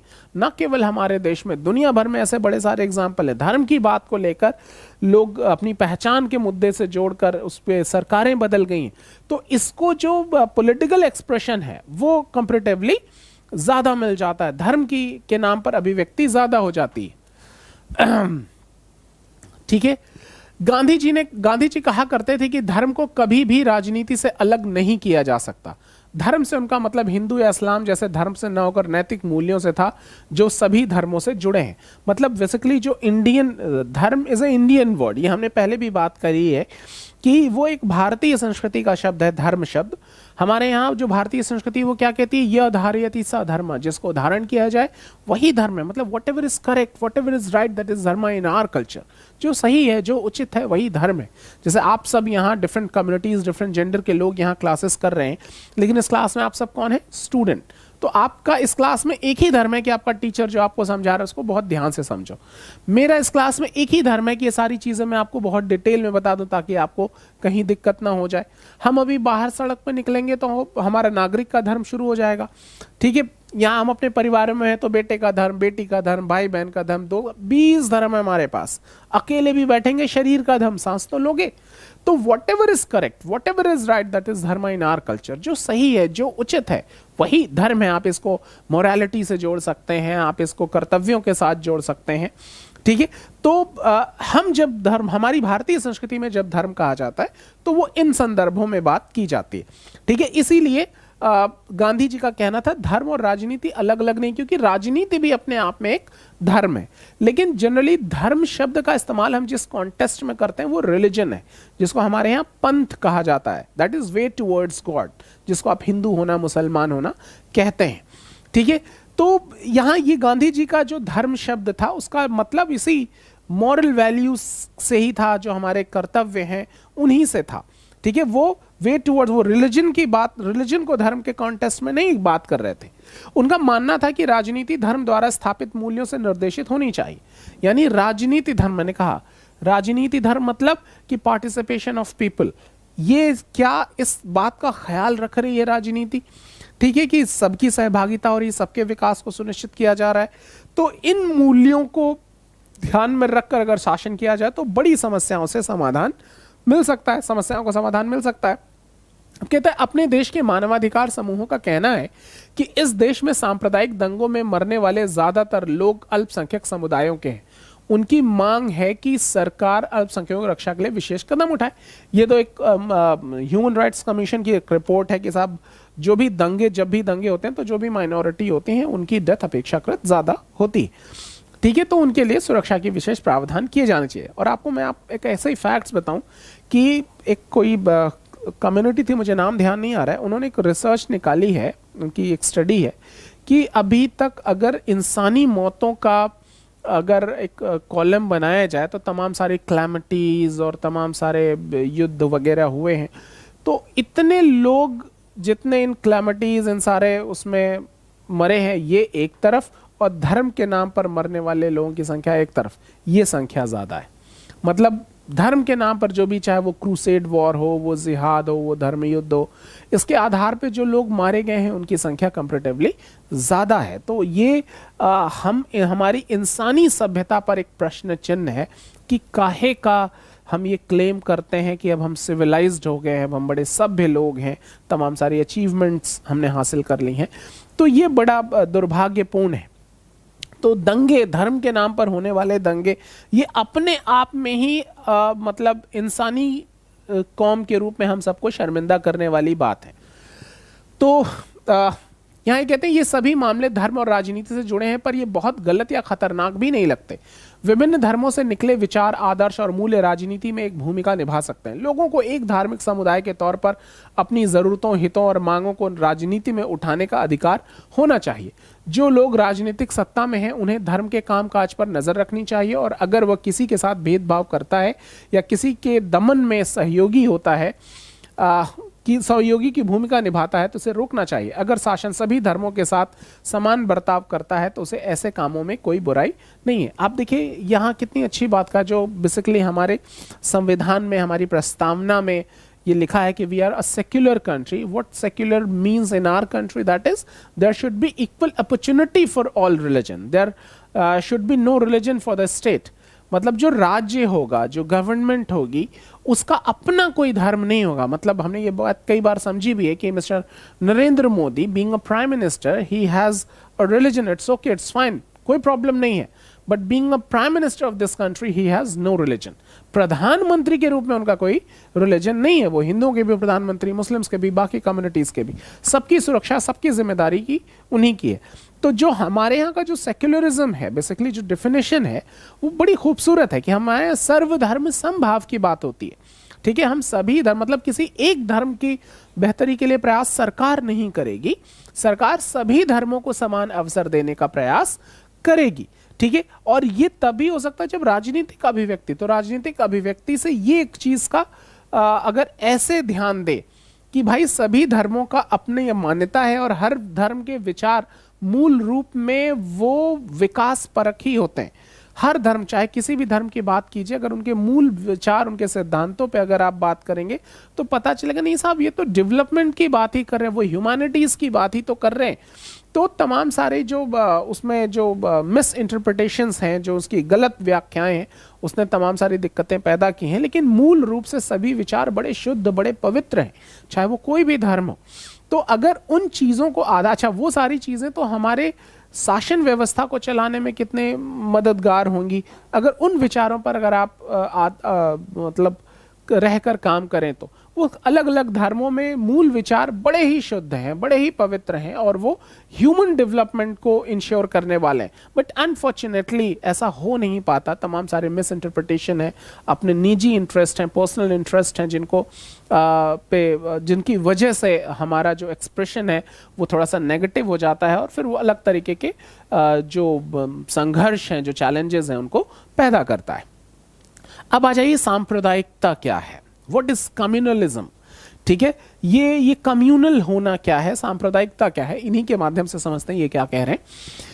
ये पुस्तक कहती है कि समस्या तब शुरू होती है जब धर्म को राष्ट्र का आधार मान लिया जाता है। पिछले अध्याय का उत्तरी आयरलैंड का उदाहरण राष्ट्रवाद की ऐसी ही अवधारणा से जुड़े खतरे को दिखता है। समस्या तब और विकराल हो जाती है जब राजनीति में धर्म की अभिव्यक्ति एक समुदाय की विशेषता के दावे और पक्ष पोषण का रूप लेने लगती है तथा इसके अनुयायी दूसरे धर्मावलंबियों के खिलाफ मोर्चा खोलने लगते हैं। ऐसा तब होता है जब एक धर्म के विचार दूसरे के श्रेष्ठ माना जाने लगता है और कोई एक धार्मिक समूह अपनी मांगों को दूसरे समूह के विरोध में खड़ा कर लेता है। यहाँ कहने का मतलब यह है कि कम्युनलिज्म क्या है, बेसिकली कि जैसे अलग अलग धर्म के लोग हैं, लेकिन किसी भी वजह से, मान लीजिए चाहे वो मेजॉरिटी होने की वजह से, आपका संख्या ज़्यादा होने, किसी एक धर्म की संख्या ज़्यादा होने की वजह से, या उनकी स्थिति बेहतर होने की वजह से, किसी भी मतलब वजह से, अगर वो ताकतवर है कोई पर्टिकुलर रिलीजन को मानने वाले लोग, तो उनको लगता है कि साहब हमारा जो रिलीजन है वो डोमिनेट करने लगते हैं बाकी रिलीजन को लेकर, और वो देश को धर्म के साथ जोड़ लेते हैं। हम तमाम सारी अभिव्यक्ति कहते हैं कि साहब हिंदुस्तान तो केवल हिंदुओं का है, भारत में जो भी रहता है वो हिंदू है, तो ज्योग्राफिकल डेफिनेशन है, तो आप तमाम अर्थों में इसको आप सही करार भी दे दीजिए, लेकिन इसका मतलब नहीं है, ये मतलब नहीं है कि हम टॉलरेंट कंट्री, हम सहिष्णु राष्ट्र नहीं, हम सहिष्णु में हम दूसरे को भी उतनी इज्जत देते हैं, ठीक है, दूसरे को विचार को भी उतनी इज्जत देते हैं। ये पूरी परंपराएं हमारी भरी हुई इस बात से, तमाम विरोध होने के बावजूद भी हमने उनको स्वीकार किया है। हमारे यहाँ वाद विवाद का हमेशा एक परंपरा रही, एक ट्रेडिशन रहा है। हमारे यहाँ कोई कमांडमेंट की बात नहीं की जाती, ये भारतीय संस्कृति रही है। प्रश्न पूछे जाते हैं, बातों को नकारा जाता है, ठीक है, शास्त्रार्थ किए जाते हैं और फिर आपको अपना पक्ष रखने की बात की जाती। बड़ा डेमोक्रेटिक सिस्टम रहा है ये। तो इसमें किसी एक ही पक्ष को ताकतवर बना के और दूसरे को डोमिनेंट करके उसको नीचा दिखा के बस आप ये कहिए कि हम ही श्रेष्ठ हैं। ये भारतीय संस्कृति तो ये है जो वो कहती है सर्व वसुधैव कुटुंबकम की बात करती है, वो कहती है सर्वे भवन्तु सुखिनः सर्वे सन्तु निरामयाः, मतलब सभी लोग सुखी रहें। सभी लोग जब कहते हैं तो कैटेगराइज नहीं करते कि साहब वो हमारे समुदाय के कि किस समुदाय के, सभी लोग जो भी हैं, ठीक है, सभी लोग कष्टों से दूर रहें, सभी लोग सुखी रहें, इस तरीके की प्रार्थना करने वाली भारतीय संस्कृति रही है, ठीक है। तो अगर इस पर चोट पहुंचती है, इसके अपोजिट आप एक धर्म के बढ़ावे के लिए प्रयास कर रहे हैं और दूसरे धर्मों को नीचा दिखा रहे हैं, तो ये भारतीय संस्कृति पर चोट है। और ये फिर एक नया संघर्ष, अब जिसको चोट पहुंचेगी वो अपनी सुरक्षा के लिए फिर प्रयास करेगा और संघर्ष की स्थिति पैदा हो जाएगी, जो कि कम्युनलिज्म का, जो कि सांप्रदायिकता का एक बड़ा कारण हमारे देश में बनता है।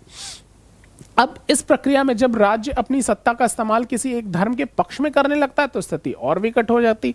अब सरकार ही इन्वॉल्व होने लग रही है, सरकार ही एक पक्ष लेने लग रही है, जो भी इस तरीके की बातें कर रहे हैं उनको सपोर्ट करेंगे, हाँ ठीक है, जिसको आप कहते हैं राष्ट्रवाद की बात करके, जैसे आपने तमाम सारे दुनिया में बात की, अपने देश में भी एग्जाम्पल में कमी नहीं है ऐसी कि राष्ट्रवाद को धर्म के साथ जोड़ लीजिए, तो फिर ऐसे में क्या होता है कि जो बाकी नागरिक हैं इस देश के वो अपने आप को अलग कटना वो महसूस शुरू कर देते हैं।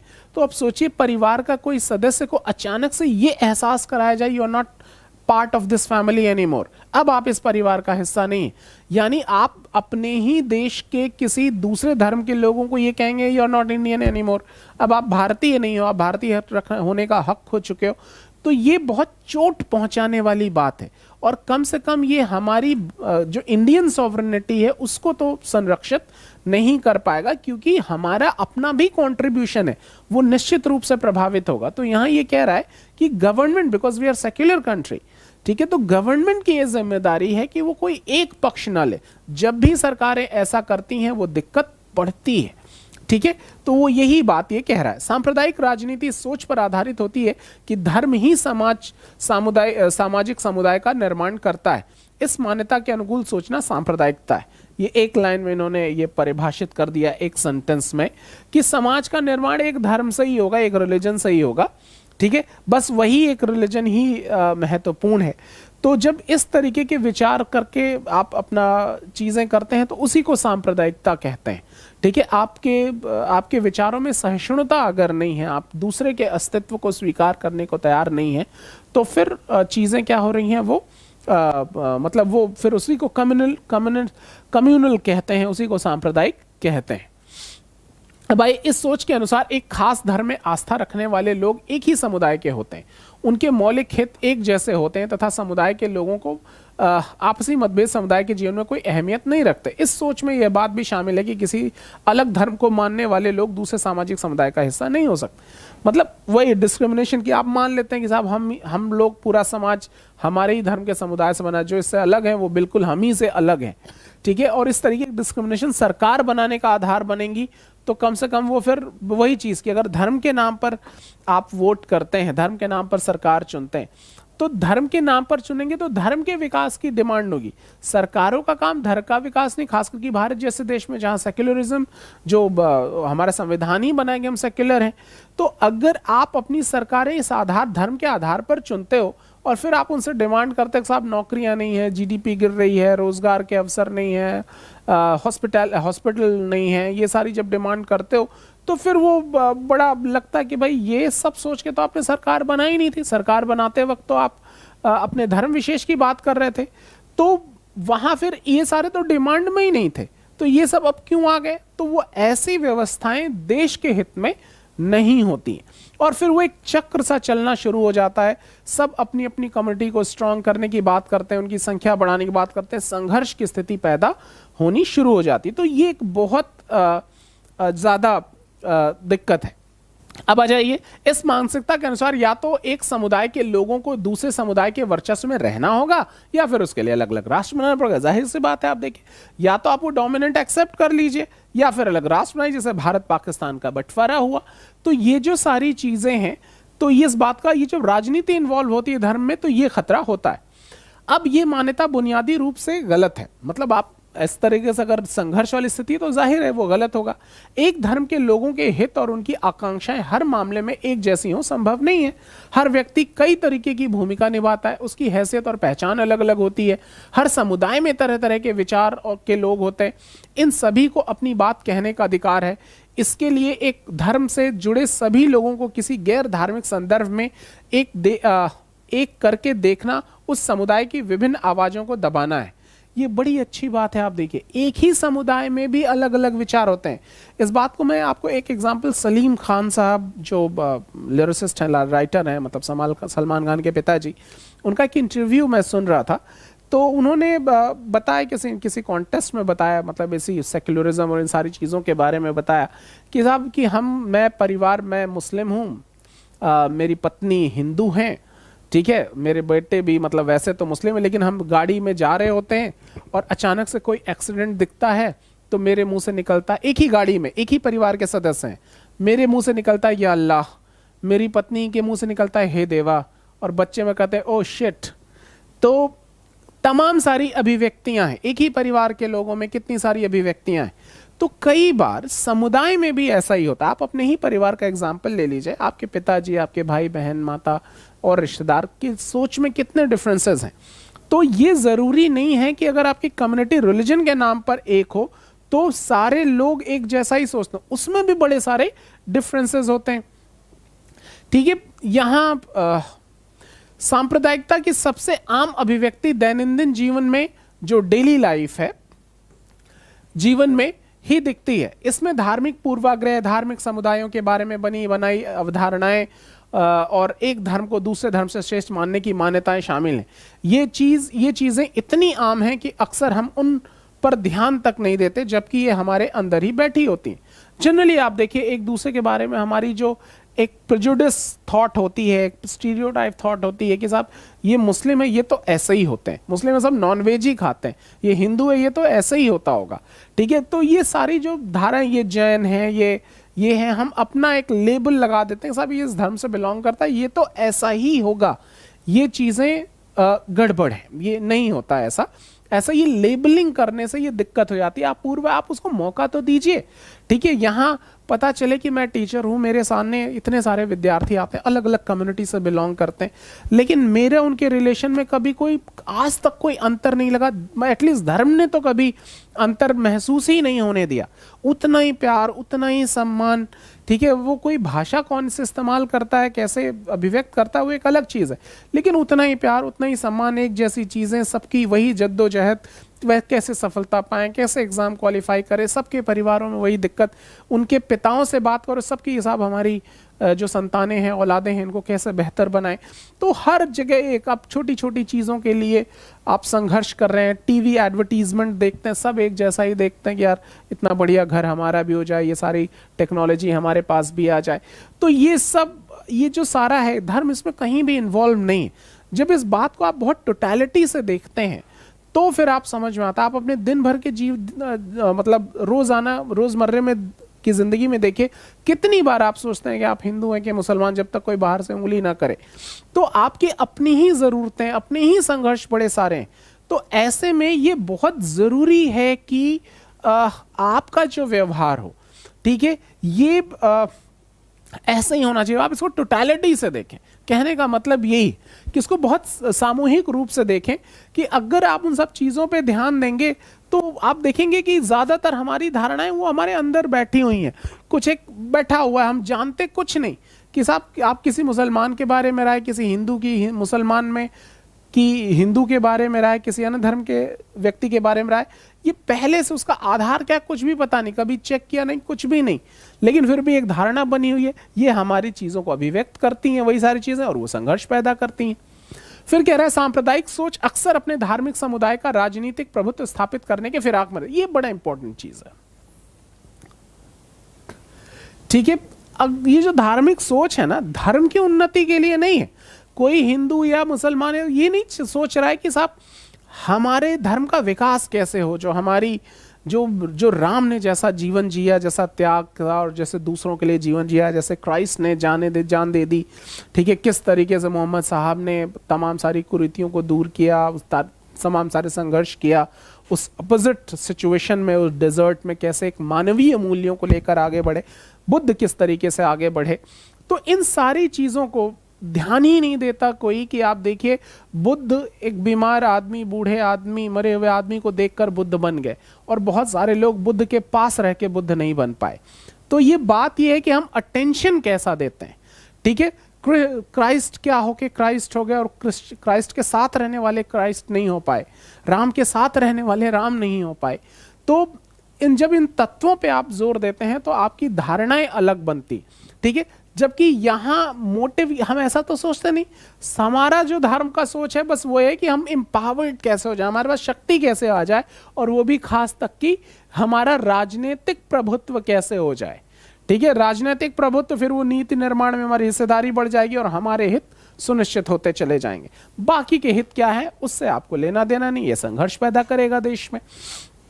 अब आ जाइए, क्या कहता है, जो अल्पसंख्यक समुदाय के होते हैं उन्हें यह विश्वास अलग राजनीति इकाई बनाने की इच्छा का रूप ले लेता है। जाहिर आप देखिए, श्रीलंका में का एग्जाम्पल लिया आपने कि साहब वो जो तमिल वाले हैं वो कहते हैं हमको अलग ही कर दो।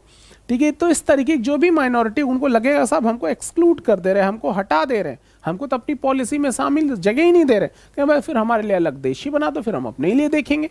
अब ये देश के विभाजन का कारण बनेगा, हम एक बार भुगत भी चुके हैं। फिर सांप्रदायिक आधार पर राजनीतिक गोलबंदी सांप्रदायिकता का दूसरा रूप है। इसमें धर्म के पवित्र प्रतीकों, धर्मगुरुओं, भावनात्मक अपील और अपने ही लोगों के मन में डर बैठाने जैसे तरीकों का उपयोग बहुत काम। ये कोई ऐसी नई बात नहीं है।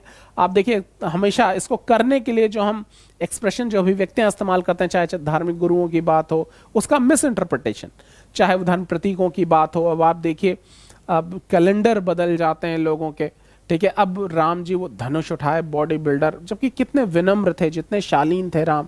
ठीक है, वो सारे जो पोस्टर्स बदल देते हैं, अब आक्रामक चीज़ें बना रहे हैं। हिंदू मुस्लिम अलग तरीके से उसको अल्लाह अकबर अलग ही तरीके से उसको नारा बना दिया। वो कितना क्या नारा था और उसका क्या मतलब निकल के आ गया। तो इस तरीके से जो चीज़ों में बदलाव होता है, ये सारी चीज़ें फिर वही सब संघर्ष पैदा करने का कारण बन जाती हैं।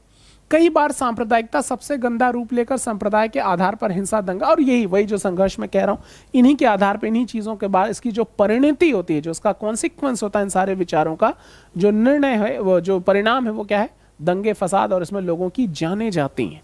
ठीक है, तो जाने जाती हैं, तो अब वही इंसान, we the people of India में संघर्ष हो रहा है। We the people of India अपने आप को मार रहे हैं। We the people of India तमाम सारे दावों को अपने ही झुठला रहे हैं। हम फ्रेटर्निटी की बात कर रहे थे, हम सॉवरेनिटी की बात कर रहे थे, सब कुछ खतरे में आना शुरू हो जाता है जब we the people of India आपस में ही लड़ने लग रहे हैं। यानी एक व्यक्ति ने एक दूसरे व्यक्ति को मार दिया, तो मतलब भारत ने 1/4 अरब भारत को मार दिया। तो जब आप ऐसे सोचना शुरू करते हैं तो एक अलग कॉन्टेक्स्ट में आपके विचार आते हैं। जरूर इस तरीके से भी आपको सोचने की जरूरत है। अब आ जाइए धर्मनिरपेक्ष शासन। इसको हम पहले भी समझ चुके हैं। धर्मनिरपेक्ष शासन का मतलब ही है कि जो दो चीजें हैं, एक तो सरकार का अपना कोई रिलीजन नहीं होगा, जो गवर्नमेंट होगी, जो सरकारें होंगी, जो स्टेट है, उसका अपना कोई रिलीजन नहीं होगा, और वो सभी धर्मों को समभाव से देखेगा। इक्वल अपॉर्चुनिटी होगी सभी धर्मों के लिए। ये कहता है, हमारे संविधान निर्माता इस चुनौती के प्रति सचेत थे, इस कारण उन्होंने धर्मनिरपेक्ष शासन का मॉडल चुना, और इसी आधार पर संविधान में अनेक प्रावधान किए गए। इसके बारे में हम पिछले अध्याय में पढ़ चुके हैं, हमने डिस्कस भी किया था। अभी जब फंडामेंटल राइट्स वगैरह आप पढ़ेंगे तो आप देखेंगे ये कितने क्या कहते हैं, कितने महत्वपूर्ण पॉइंट्स हैं वहां पर।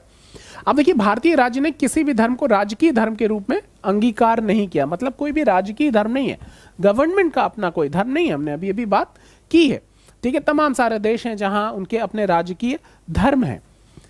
संविधान सभी नागरिकों और समुदायों में किसी धर्म का पालन करने और प्रचार करने की आजादी देता है। आप देखिए आर्टिकल 25 ये कहता है कि we have a right to choose our religion, हमको अपना धर्म चुनने की आजादी, we will decide which religion is good for us, हमारे लिए कौन सा धर्म अच्छा है ये तय करने का अधिकार हमारे पास ही है।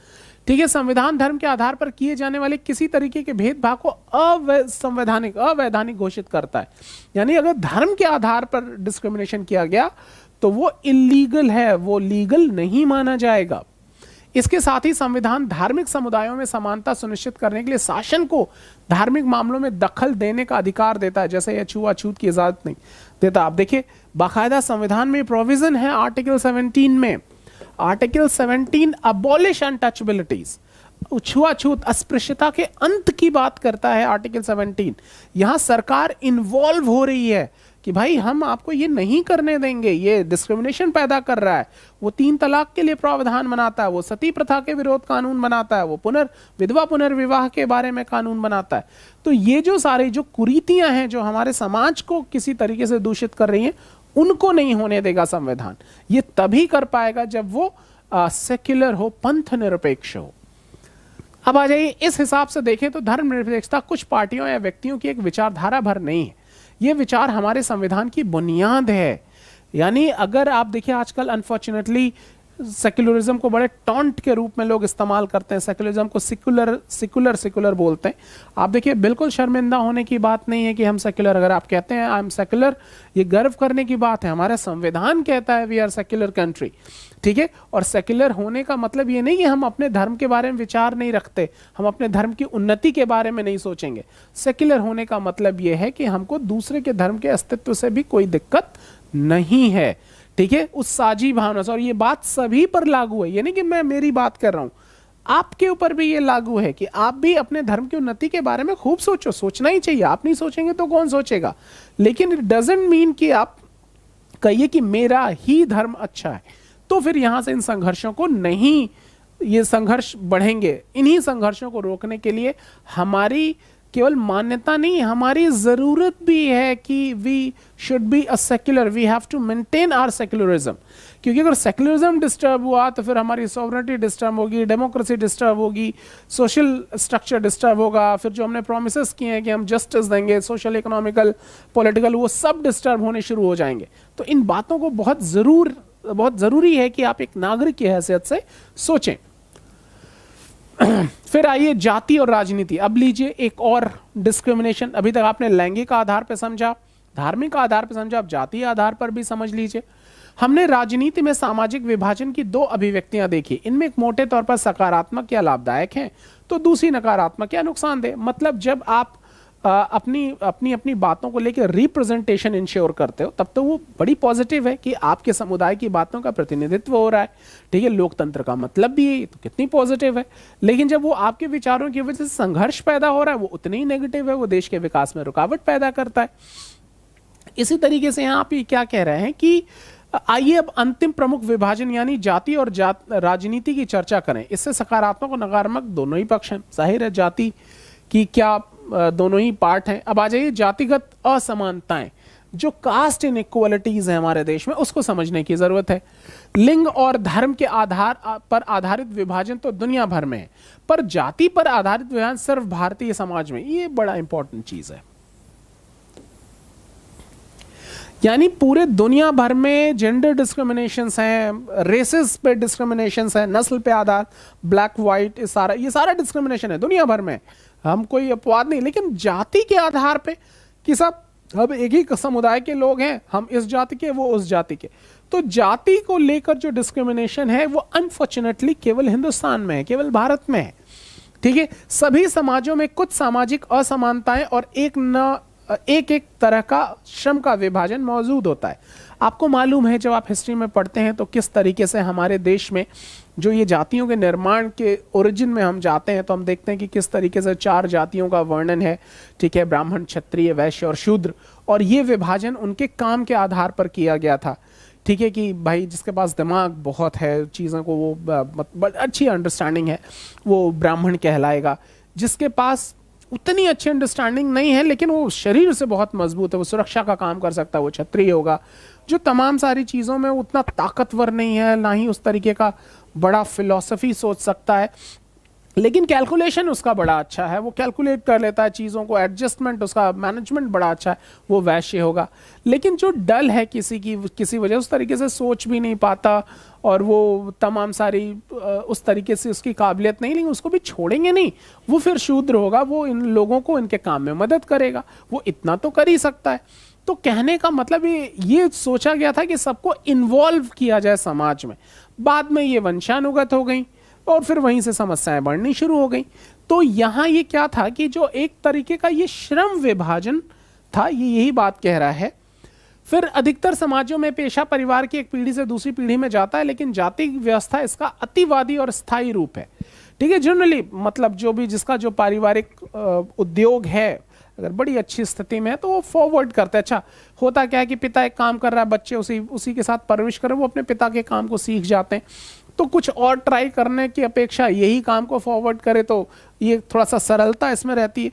तो जनरली ये एक ऐसी व्यवस्था है, एक सहूलियत है कि ये काम कर, लेकिन इसको जाति का आधार देना, फिर वो लेबलिंग कर दिया कि नहीं अब तो यही करेगा, अब यही जाति ये काम करेगा, तुम्हारी जाति है तुमको यही काम करेगा, उसकी काबिलियत भले ही दूसरा काम करने की, लेकिन जाति के आधार पे ये परमानेंट कर देते हैं। ये खतरनाक है, ये नहीं होना चाहिए।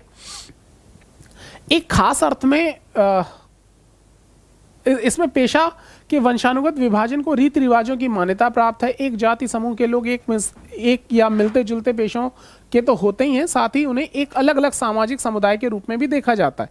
उन्हें आपस में ही बेटी रोटी अर्थात शादी और खान पान से संबंधित, ये बात में भी कोई आप इनकार नहीं करेंगे किस तरीके से हम एक तरीके के काम करने वाले को कि साहब ये हम इसी समुदाय के लोग हैं, हमारी शादी ब्याह भी इसी समुदाय में होगा, ये तमाम सारी चीज़ें हैं। अगर इससे बाहर कर लिया इंटरकास्ट मैरिज आते हैं, वो अलग तरीके का संघर्ष पैदा करते हैं। तो ये सारे डिस्क्रिमिनेशन है। अन्य जाति समूह में उनके बच्चों की ना तो शायद मतलब वो इंटरकास्ट मैरिज वगैरह को प्रमोट नहीं करते कि ताकि हमारे ही समुदाय में ही चीज़ें व्यवस्थित रहें और हम स्ट्रांग पोजिशन में रहें। वर्ण व्यवस्था अन्य जाति समूहों से भेदभाव और उन्हें अपने से अलग मानने की धारणा पर आधारित है। जब ये चीज़ें फिक्स्ड हो गई, मतलब ये मतलब जन्म के आधार पर चीज़ें निर्धारित होने लगी वर्ण व्यवस्था, तो फिर वो डोमिनेंट पोजीशन में आने लगी कि साहब मेरा दिमाग अच्छा चलता है तो मैं ही श्रेष्ठ हूँ, सबसे ज़्यादा श्रेष्ठ हूँ, ठीक है, मैं ताकतवर हूँ इसलिए मैं श्रेष्ठ हूँ, नहीं मैं कैलकुलेशन कर सकता हूँ इसलिए मैं श्रेष्ठ हूँ। तो एक संघर्ष की स्थिति बननी शुरू हो गई, ठीक है। ये सारी चीज़ें हम 9वीं क्लास में पढ़ भी चुके हैं। महात्मा गांधी, डॉक्टर अंबेडकर और पेरियार रामास्वामी नायकर जैसे राजनेताओं और समाज सुधारकों ने जातिगत भेदभाव से मुक्त समाज व्यवस्था बनाने की बात की और उसके लिए काम भी किया। आप सब हिस्ट्री में ये सब बहुत डिटेल में पढ़ते हैं। अब यहाँ वर्ण व्यवस्था को यहाँ डिफाइन कर रहा है कि जातु समूहों का पदानुक्रम, मतलब इस तरीके से एक बना गया हायरार्की, यहाँ ब्राह्मण होंगे, ये क्षत्रिय होगा, यहाँ वैश्य और ये शूद्र। तो इस तरीके से एक हायरार्की बना दिया गया। तो ये मतलब ये ऊपर फिर उनसे नीचे, फिर उनसे नीचे, ये थोड़ा सा ठीक नहीं रहा। मतलब इसी व्यवस्था को जातिगत व्यवस्था कहते हैं। फिर आ जाइए भारत की सामाजिक और धार्मिक विविधता। जनगणना में प्रत्येक 10 साल बाद सभी नागरिकों के धर्म को भी दर्ज किया जाता है। जब भी ये डिस्कशंस किए जाते हैं, जब भी नागरिकों की गणना की जाती है कि क्या पोजीशन है हमारे देश में हमारे सिटीजन्स की, तो उनके धर्म को भी कैलकुलेट किया जाता है। जनगणना विभाग के आदमी घर घर जाकर लोगों से बारे में सूचनाएं इकट्ठा करते हैं, धर्म समेत सभी बातों के बारे में लोग कुछ बताते हैं। ठीक वैसा ही फॉर्म में दर्ज किया था, मतलब जैसा लोग बताते हैं उसी के आधार पर ये सारी इंफॉर्मेशन दर्ज की जाती है। आज़ादी के बाद से प्रत्येक धार्मिक समुदाय की आबादी तो काफ़ी बढ़ी है, पर कुल आबादी में उनका अनुपात ज़्यादा नहीं बदला है। प्रतिशत के हिसाब से देखें तो 1961 के बाद से हिंदू, जैन और ईसाई समुदाय का हिस्सा मामूली रूप से घटा है, जबकि मुसलमान, सिख और बौद्धों का हिस्सा मामूली रूप से बढ़ा है। अब देखिए डाटास पढ़ते हैं तो अलग पिक्चर निकलता है, व्हाट्सएप पे अलग तरीके का मैसेज तैरता रहता है। तो जब भी आप पढ़े लिखों की तरह बिहेव करना चाहते हैं तो आपको बड़े ऑथेंटिक सोर्सेस पर रिलाई करना होगा, उस पर भरोसा करना होगा। तो ये क्या कह रहा है कि 1961 के बाद से हिंदू, जैन, ईसाई समुदाय का हिस्सा मामूली रूप से बढ़ा है, क्योंकि संख्या पहले से ही ज्यादा थी, लेकिन ऐसा नहीं कि एकदम से बढ़ गया, ठीक है। लेकिन दूसरी चीज क्या था कि मुसलमान, सिख जो कि माइनॉरिटी में कंसीडर किए जाते थे, उनका मामूली रूप से बढ़ा, इनमें भी बहुत तेजी से वृद्धि नहीं हो गई। फिर एक आम लेकिन भ्रांत धारणा यह है कि देश की आबादी में मुसलमानों का प्रतिशत इतना बढ़ जाएगा कि दूसरे धार्मिक समुदाय उससे पीछे हो जाएंगे।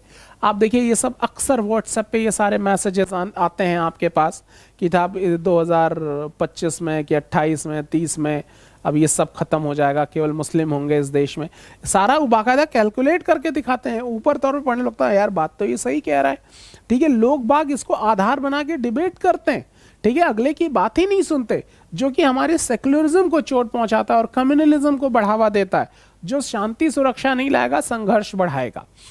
तो यहां प्रधानमंत्री द्वारा नियुक्त उच्च स्तरीय समिति, सच्चर समिति, शायद ही कोई एग्जाम हो जिसमें समिति के बारे में प्रश्न ना पूछा गया। सच्चर समिति किससे रिलेटेड है, ठीक है, वो माइनॉरिटीज, मुसलमानों की स्थिति पर की स्थिति देश में क्या है उस पर इनकी एक रिपोर्ट है, बड़ी इंपॉर्टेंट है। जब आप मेंस के एग्जाम जब पढ़ते हैं तो सच्चर समिति की रिपोर्ट वगैरह को भी पढ़ना पड़ता है, बड़े सारे प्रश्न भी पूछे गए हैं यहाँ से। तो के आकलन से, मतलब सच्चर समिति के आकलन से स्पष्ट होता है कि मुस्लिम आबादी का अनुपात थोड़ा जरूर बढ़ेगा, मतलब जाहिर है थोड़ा तो बढ़ेगा ही, लेकिन जो डाटा दिया जाता है व्हाट्सएप मैसेजेस में वो थोड़ा सा दिक्कत पैदा करने वाला है। लेकिन अगले 50 सालों में भी बढ़कर 3 से 4% तक ही रहेगा। इससे साबित होता है कि एक व्यापक पलक पर विभिन्न धार्मिक समुदाय में अनुपात में कोई बड़ा उलटफेर नहीं हो जाएगा। मतलब आज जो परसेंटेज है, जो आज अनुपात है, प्रपोर्शन है, इसमें ऐसा कोई ह्यूज डिफरेंस नहीं आ जाने वाला है अगले 50 वर्षों तक भी। तो ये इसी अनुपात में बढ़ते रहेंगे। और जैसे जैसे हमारा झुकाव नागरिक होने की तरफ रहेगा ना, आप देखेंगे ये सारे संघर्ष सीमित हो जाते हैं। आप देखिए जैसे जैसे आप अपग्रेड होते जाते हैं, जो अपर पोजीशन हो, जैसे फिल्म स्टार्स को आप देखिए, चाहे बड़े बड़े उद्योगपति देखिए, बड़े बड़े पॉलिटिशियन, वो सब जाति धर्म सबसे ऊपर हो जाते हैं, फिर उनको कोई खास दिक्कत नहीं होती क्योंकि उनकी स्थिति बड़ी अच्छी। अब वो इन सब चीज़ों में नहीं उलझते।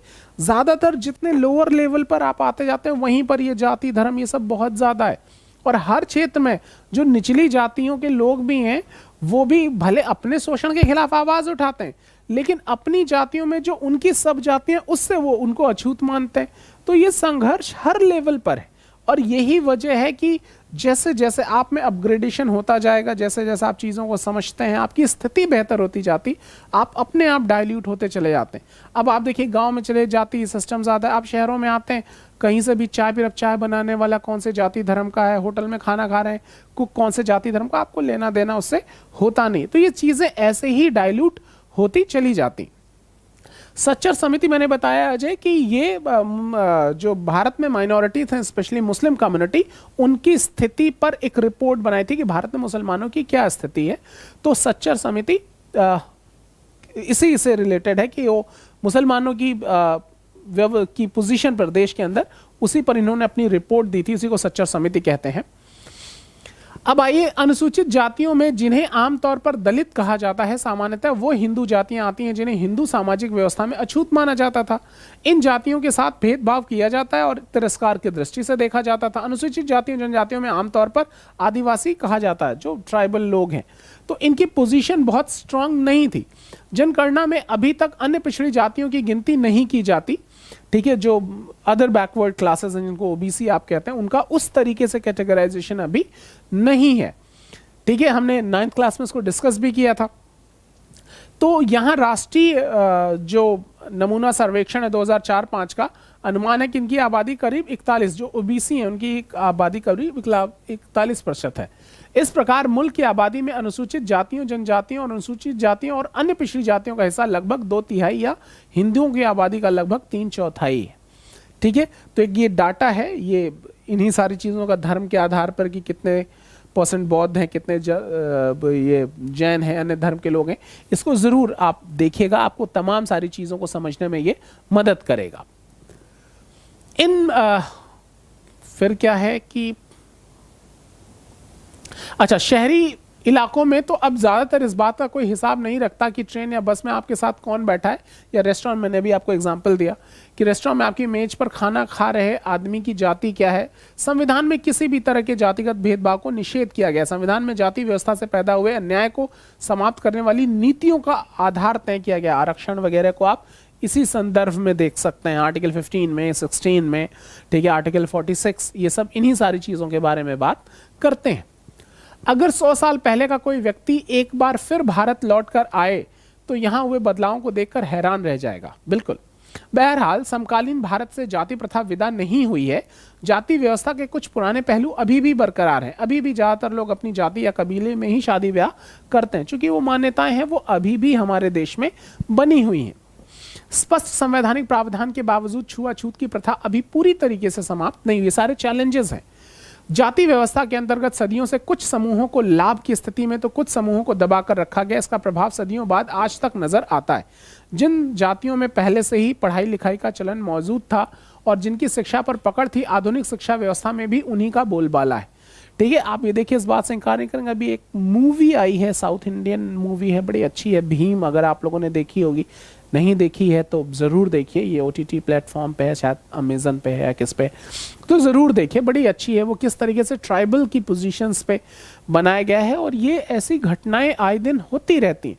तो ये सारी चुनौतियां हैं हमारे देश के समक्ष। एक ऐसा देश जो इतने प्रभाव का दावा करता है, और नो डाउट हमारी जो टैलेंट है हमारे अंदर, जो हमारी क्षमताएं हैं, उस पर कोई सवाल नहीं उठा सकता। लेकिन फिर बात यह है कि जब तक हम इन छोटी छोटी चीज़ों से निजात नहीं पाएंगे, हम सबको नागरिक के रूप में मान्यता देना नहीं शुरू करेंगे कि हमारी हैसियत, चाहे आप किसी भी मान्यता के हो, जाति धर्म के हो, हम सब हैं तो भारतीय।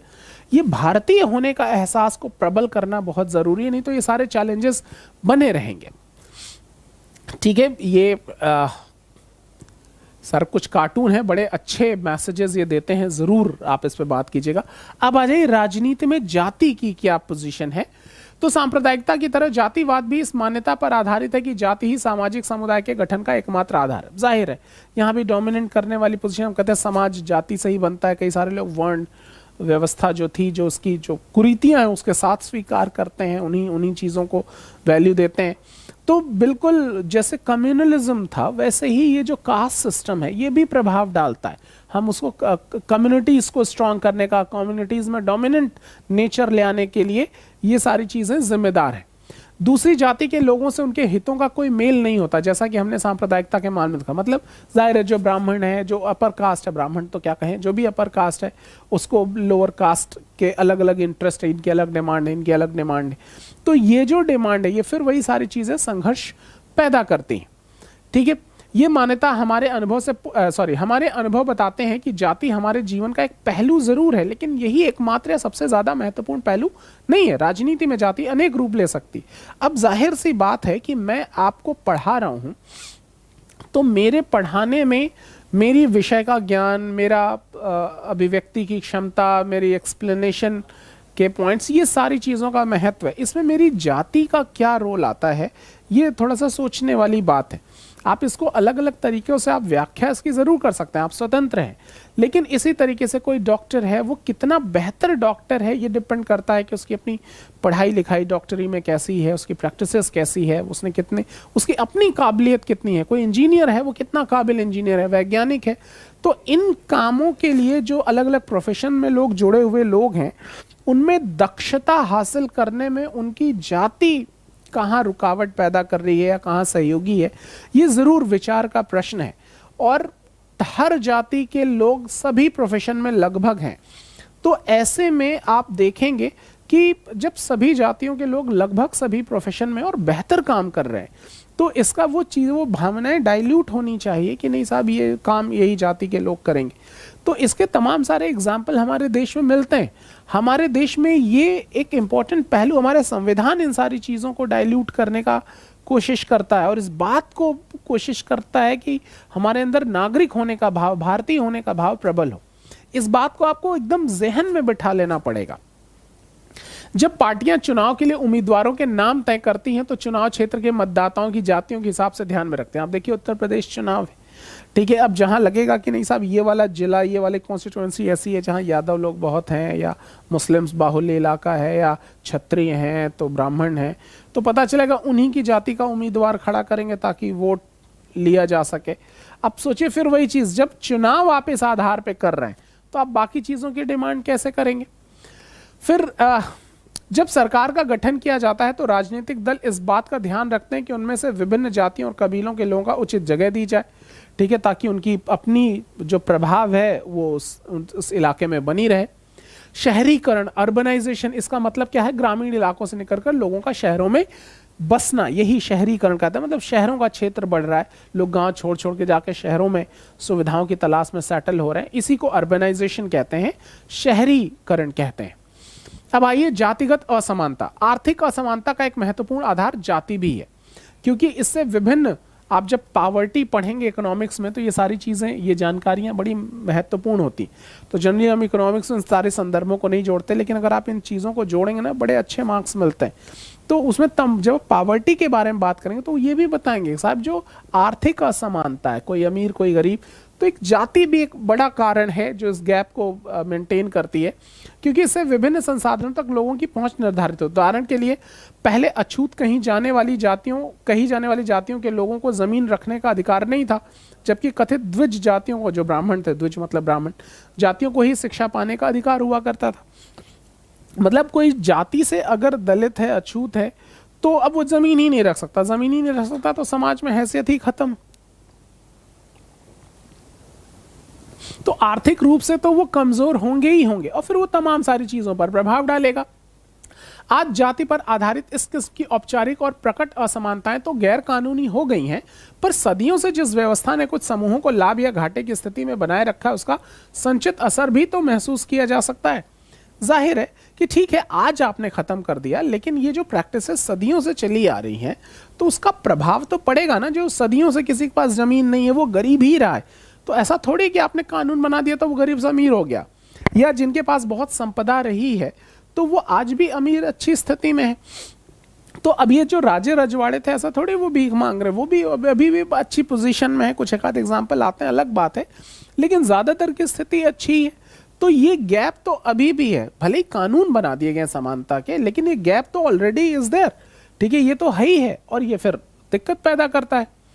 अब निश्चित रूप से जाति और आर्थिक हैसियत की पुरानी स्थिति में काफी बदलाव आया है। आज ऊंची या नीची किसी भी जाति में बहुत अमीर और बहुत गरीब लोग देखे जा सकते हैं। बात सही है, सभी जातियों में अमीर और गरीब हैं।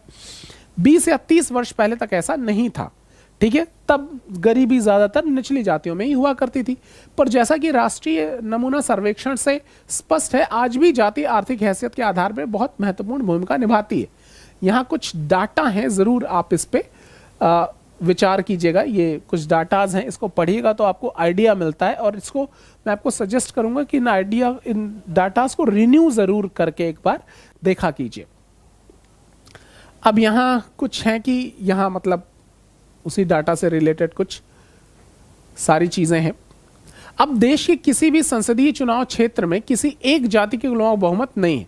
मतलब ये बात इसी वजह से है कि भले ही आप देखिए कोई भी संसदीय क्षेत्र है तो ऐसा थोड़ी कि एक ही जाति के लोग वोट डाल रहे हैं, सभी जातियों के लोग वोट डाल रहे हैं। तो अब समीकरण चीजें बदल रहा है, ठीक है। यही वजह है कि आप देखिए पहले मायावती जी क्या कहती थी, नहीं साहब केवल दलितों के अधिकार की बात करती थी, अब उसमें ब्राह्मण की भी, अब वो क्या कहते हैं, पहले वो बहुजन कहती थी, अब कहती थी सर्वजन समाज, ठीक है, सर्वजन हिताय की बात करती हैं कि नहीं अब सर्वजन समाज का हित होना चाहिए। क्योंकि अब क्या पता चल रहा है कि बाकी लोगों का भी वोट उनकी स्थिति को प्रभावित कर रहा है। इनको यूपी चुनाव है तो इनको लग रहा है कि नहीं साहब केवल हिंदू वोट से काम नहीं करेगा, मुस्लिम वोट भी चाहिए, तो उनके लिए भी बातें की जा रही हैं। तो ये सारी चीजें न केवल धर्म, इसी तरह ये जातियों को भी प्रभावित करने वाली चीजें स्वीकार की जाती हैं। कोई भी पार्टी किसी एक जाति या समुदाय के सभी लोगों का वोट हासिल नहीं कर सकता। जब लोग किसी जाति विशेष को किसी एक पार्टी का वोट बैंक कहते हैं तो इसका मतलब ये होता है कि उस जाति के ज़्यादातर लोग उसी पार्टी को वोट करते हैं। कहने का मतलब ऐसा है जैसे मान लीजिए सपा की छवि है कि सारे मुस्लिम सपा को वोट देंगे या सारे हिंदू बीजेपी को वोट देंगे, ऐसा ज़रूरी नहीं। बहुत सारे हिंदू जो सपा को बसपा को वोट देंगे, बहुत सारे मुस्लिम बीजेपी को वोट भी देंगे। तो सभी जातियों के लोग सभी पार्टियों को वोट देते हैं। लेकिन कई बार अगर ये हो गया कि नहीं ज़्यादातर मुस्लिम सपा को वोट देंगे, ज़्यादातर हिंदू बीजेपी को वोट देंगे, अगर ये धारणाएं आ जाती हैं तो फिर इसी को लोग पुष्ट करने का भी प्रयास करते हैं, इसी को लोग और महत्व देते हैं ताकि ये चीज़ें बढ़ती रहें हमेशा। अगर किसी चुनाव क्षेत्र में एक जाति के लोगों का प्रभुत्व माना जा रहा हो तो अनेक पार्टियों को उसी जाति का उम्मीदवार खड़ा करने से कोई रोक नहीं सकता। देखिए कि अच्छी चीज़ भी है। आप देखिए, अब पता चला कि कोई एक इलाका है, सपोज कोई भी एक इलाका है, वहाँ एक जाति के लोग ही ज़्यादा हैं, तो अब वहाँ जो भी पार्टी चुनाव उम्मीदवार खड़ा करेगी कोशिश करेगी जो बहुमत वाला जाति उसी जाति का कोई उम्मीदवार हो। तो आप देखिए कि एक भले ही अलग अलग पार्टियों से, लेकिन एक जाति के तमाम सारे लोगों को क्या प्रतिनिधित्व मिल जाता है, तो वो उस जाति के अपलिफ्टमेंट में भी मदद करता है। तो राजनीति के इन्वॉल्व होने का केवल नुकसान नहीं है, ये फायदा भी है कि अगर किसी क्षेत्र में एक किसी जाति विशेष या कोई ट्राइबल का बहुमत ज़्यादा है, वो बहुसंख्यक हैं, तो सभी पार्टियां कोशिश करती हैं कि हम उसी जाति के किसी व्यक्ति को वहां से चुनाव लड़वाएं। और इसका फायदा क्या मिलता है कि उस जाति का लगभग हर पार्टियों में प्रतिनिधित्व बढ़ जाता है, तो सामाजिक राजनीतिक रूप से उनकी स्थिति मजबूत होती है। तो राजनीति में इन्वॉल्व होने का ये बेनिफिट भी है। हमारे देश में सत्तारूढ़ दल वर्तमान सांसदों और विधायकों को अक्सर हार का सामना करना पड़ता है। अगर जातियों और समुदायों की राजनीति पसंद एक ही होती तो ऐसा संभव नहीं होता। ये बात भी बड़ी इंपॉर्टेंट है। आप देखिए, जो लोग ये दावा करते हैं कि नहीं साहब ये इसी जाति की पार्टी है, अगर इसी जाति की पार्टी तो हर बार वो उसी को वोट देता, लेकिन वो चुनाव हारती भी तो है, वो कैंडिडेट चुनाव हारता भी तो है। इसलिए ये लेबल करना, ये देखिए कितनी इंपॉर्टेंट चीज़ है, कितना इंपॉर्टेंट तर्क है जो आपको ध्यान में रखना चाहिए कि अगर जो हमारी लोकतंत्र पे इल्ज़ाम लगा जाता है कि साहब अब उत्तर प्रदेश को हम लोग कई बार बात कर, नहीं साहब ये तो इसी को वोट देंगे, सारे हिंदू बीजेपी को भी वोट देंगे, सारे मुस्लिम सपा को भी वोट देंगे, सारे दलित बसपा को वोट, ऐसा नहीं। ये लोग चुनाव नहीं हारे क्या? बीजेपी चुनाव नहीं हारी क्या? सपा या बसपा चुनाव नहीं हारी क्या? इसका मतलब ये तयशुदा नहीं है कि ये इसी जाति या इसी समुदाय के लोग इसी पर्टिकुलर पार्टी को वोट देंगे। इसका मतलब ये विचारधाराएं बदलती रहती हैं। इसको एक ये पक्का ये कहना गलत चीज है। स्पष्ट है कि चुनाव में जाति की भूमिका महत्वपूर्ण होती है, लेकिन दूसरे कारक भी इतने ही असरदार होते हैं। मतदाता अपनी जातियों से जितना जुड़ाव रखते हैं, अक्सर उससे ज्यादा गहरा जुड़ाव राजनीतिक दलों से रखते हैं। एक जाति या समुदाय के भीतर भी अमीर और गरीब लोगों के हित अलग अलग होते हैं, जाहिर सी बात है। अब कोई अमीर है जो बिजनेस चल रहा है, पता चला है कि यहाँ ये वाली पार्टी है जो बिजनेस कम्युनिटीज को प्रमोट करती है, कोई पार्टी किसी अलग कम्युनिटी को प्रमोट कर रही, तो हम अपना आर्थिक आधार देखते हैं। हम जाति के विकास के लिए क्या कर रही है वो छोड़कर हम देखते हैं कि हमारे हितों का संवर्धन कहाँ हो रहा है, हमारे हितों की सुरक्षा कहाँ हो रही है। तो इस तरीके से भी एक ही जाति के तमाम सारे लोग अलग अलग पार्टीज को भी वोट करते हैं, अपने अपने हितों को ध्यान में रखकर। एक ही समुदाय के अमीर और गरीब लोग अक्सर अलग अलग पार्टियों को वोट कर देते हैं, जाहिर सी बात है, जिसकी ज़रूरतें जहां पूरी हो जाए। सरकार के कामकाज के बारे में लोगों की राय और नेताओं की लोकप्रियता का चुनाव पर अक्सर निर्णायक असर होता है। आप देखिए, इसे आपके घर में आप किसी पार्टी के, आप मान लीजिए आप अभी डंडे खा के आए हैं इलाहाबाद से पुलिस के, तो आप कहेंगे नहीं योगी तो नहीं, लेकिन आपके घर में दादाजी कहेंगे नहीं नहीं वोट तो कमल को ही पड़ेगा। तो एक ही परिवार में अलग अलग मान्यताएं हो जाती हैं, ठीक है। तो इन सारी चीज़ों का असर राजनीतिक चीज़ों पर ज़रूर पड़ता है। तो यहाँ बात जातियों की नहीं है, बात यह है कि आप कब किससे प्रभावित हो जा रहे हैं। तो राजनीतिक चीज़ों को सुनिश्चित करने में इन तथ्यों का भी बड़ा इंपॉर्टेंट रोल है। अब आ जाइए जाति के अंदर राजनीति की क्या बात कह रहा है ये। अभी तक हमने इस चीज़ पर गौर किया है कि राजनीति में जाति की क्या भूमिका होती है, पर इसका यह मतलब नहीं है कि जाति और राजनीति के बीच सिर्फ एक तरफा संबंध है। राजनीति भी जातियों को राजनीति के अखाड़े में लाकर जाति व्यवस्था, और ये सारी कविताएं हैं, जरूर पढ़िएगा, पहचान को प्रभावित करती है। इस तरह सिर्फ राजनीति ही जातिग्रस्त नहीं होती, जाति भी राजनीतिग्रस्त हो जाती है, चीज अनेक रूप ले लेती है। आप देखिए हर जाति खुद को बड़ा बनाना चाहती है, सो पहले वो अपने समूह की जिन उपजातियों को छोटा या नीचा बताकर अपने से बाहर रखना चाहती थी, अब उन्हें अपने साथ लाने की कोशिश करती। ये बड़ी इंपॉर्टेंट चीज है। आप देखिए जैसे मैंने आपको बताया कई सारी निचली जातियों में उपविभाजन है, तो पहले क्या हो रहा था कि वो उनसे कट रही थी, वो अपने आप को इनसे श्रेष्ठ बता रही थी। लेकिन अब जब राजनीति में इन्वॉल्व होते हैं, वोट बैंक अपना बढ़ाना है, तो इनको भी इन्वॉल्व करते हैं। यानी ये जो गैप हो रहा था, इस गैप को भी कम किया जा रहा है।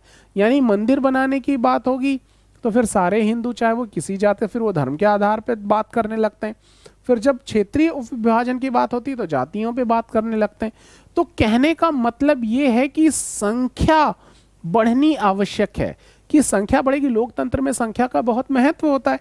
तो चूंकि इन राजनीतिक पार्टियों का उद्देश्य है कि संख्या बढ़े, तो ये माहौल ऐसा पैदा करते हैं कि जो दो जातियों के बीच का भी जो गैप है वो उसको भी एक करने का प्रयास करते हैं। जैसे इसने कहा कि कई सारी निचली जातियां वो कई उपजातियों को अपने से नीचा मानती है, तो जब राजनीतिक आधार होगा कि यार इनको राजनीतिक रूप से स्ट्रांग होना है, तो इनको भी ये शामिल करने लगती हैं अपने, ताकि इनकी संख्या बढ़े। तो ये उस गैप को खत्म करती हैं, एक पॉजिटिव चीज है ये। चूंकि एक जाति अपने दम पर सत्ता पर कब्जा नहीं कर सकती, इसलिए वो ज्यादा राजनीतिक ताकत पाने के लिए दूसरी जातियों या समुदायों के साथ लेने की भी कोशिश करती है। इस तरह इनके बीच संवाद और मोल तोल शुरू होता है। ये भी बड़ी अच्छी चीज है। अभी तक जब तक आप अभी अगले का विरोध कर रहे थे, पता चला कि आपने दलित हितों की बात करके आप राजनीति में आए, ठीक है, और उसके बाद फिर आप पहले कह रहे हैं सारे अपर जातियों को जूते मारो, फिर कह रहे हैं सर्व समाज हिताय, फिर बात कर रहे हैं पहले आप ब्राह्मण और क्षत्रिय की बात कर, अपर कास्ट की बात को लेकर राजनीति में आए। अब राजनीति में तो वोट तो सबका चाहिए, तो फिर पता चला आपकी बात बढ़ने लगी, नहीं हम तो सर्वे भवन्तु सुखिनः की बात कर रहे हैं, सब लोग शामिल करें। कहने का मतलब है कि चूंकि वोट का दायरा बढ़ाना है, इसलिए ये जातियों में जो राजनीति है वो ऐसा नहीं कि उसका एक नेगेटिव पॉइंट है, उसका पॉजिटिव पॉइंट भी है कि ये जो गैप है इसको कम्युनिकेशन बढ़ता है। आप बातचीत करते हैं, कम्युनिकेशन बढ़ेगा, और जब कम्युनिकेशन बढ़ेगा, संवाद बढ़ेगा, तो फिर चीजें नजदीक आती हैं, और वो जो वैमनस्यता थी, जो हमारे बीच की जो संघर्ष था, उसमें कमी आती है। ऑब्वियसली राजनीति में नए किस्म की जातिगत गोलबंदी भी हुई है, जैसे अगड़ा और पिछड़ा। इस प्रकार की जाति राजनीति कई तरह की भूमिकाएं निभाती हैं, और एक तरह से यही चीजें दुनिया भर की राजनीति से में चलती हैं। दुनिया भर में राजनीतिक पार्टियां वोट पाने के लिए सामाजिक समूहों और समुदायों को गोलबंद करने का प्रयास करती हैं, एक साथ इकट्ठा करने का प्रयास करती हैं। गोलबंद करने का मतलब ही यह है कि सबकी पोजीशन बराबर है, इसी को गोलबंद कहना कहते हैं, ठीक है। इकट्ठा करना कहते हैं, वहां हम छोटा बड़ा नहीं कहते, क्योंकि बिना ऐसा किए इनकी वोट प्रभावित हो जाएंगे। तो भले ही ये उद्देश्य इनका वोट है, अपनी सत्ता को हासिल करना है, लेकिन ये जो डिफरेंसेस थे, यहाँ के संघर्ष थे, वो समाप्त किए बगैर गोलबंद नहीं हो सकते। तो ये एक बड़ी अच्छी चीज है कि इन सारी जो जातियों में इन्वॉल्वमेंट हो रही पॉलिटिक्स, उसके कुछ पॉजिटिव पक्ष भी हैं। इस अर्थ में जातिगत राजनीति ने दलित और पिछड़ी जातियों के लोगों के लिए सत्ता तक पहुंचाने तथा निर्णय प्रक्रिया को बेहतर ढंग से प्रभावित करने की स्थिति भी पैदा की। अगर ऐसा नहीं होता तो निचले लोग पॉलिसी मेकिंग में कभी इन्वॉल्व ही नहीं हो पाते, इसी वजह से शामिल हो पाए हैं ये, ठीक है। आप देखिए तमाम से राजनीतिक दल, गैर राजनीतिक संगठन खास जातियों के खिलाफ भेदभाव समाप्त करने, उनके ज्यादा सम्मानजनक व्यवहार करने, इस तरीके के मूवमेंट अक्सर चलते रहते हैं। पर इसके साथ ही ये भी सच है कि सिर्फ जाति पर जोर देना नुकसानदेह हो सकता है, जैसा कि धर्म के मसले पे स्पष्ट होता है। केवल जाति जाति करेंगे तो बाकी मसले ऑब्वियसली वो फिर रह जाते हैं। इससे अक्सर गरीबी, विकास, भ्रष्टाचार जैसे ज्यादा मुद्दों को लोग ध्यान भी भटकता है, ठीक है। तो अक्सर आप सरकार की इन सारी चीजों को अवॉइड कर, आप अपने जाति के नेता को तो ध्यान देते हैं, लेकिन वो कितना भ्रष्ट है इस पर आपका ध्यान नहीं जाता, जो ओवरऑल आपका ही नुकसान करता है। तो ये जो चीजें थी, आज का जो हमारा सारा डिस्कशन था वो इन्हीं सारे डिस्क्रिमिनेशंस पर आधारित होगा। Hope you enjoyed. तो चलिए फिर आज इतना ही करते हैं, फिर अगली क्लास में अगले टॉपिक को लेकर आपके बीच आएंगे। यहाँ तक चीज़ों देखिएगा, इन सारी चीज़ों को शेयर कीजिए, लोगों तक फैलाइए, ठीक है। इसके बाद जैसे एनसीईआरटी समाप्त होगी फिर हम अगले सेगमेंट पे डिस्कस करेंगे, तो आपके अगर कोई सुझाव हो तो ज़रूर कमेंट कीजिएगा। चलिए मिलते हैं आपसे फिर, थैंक यू।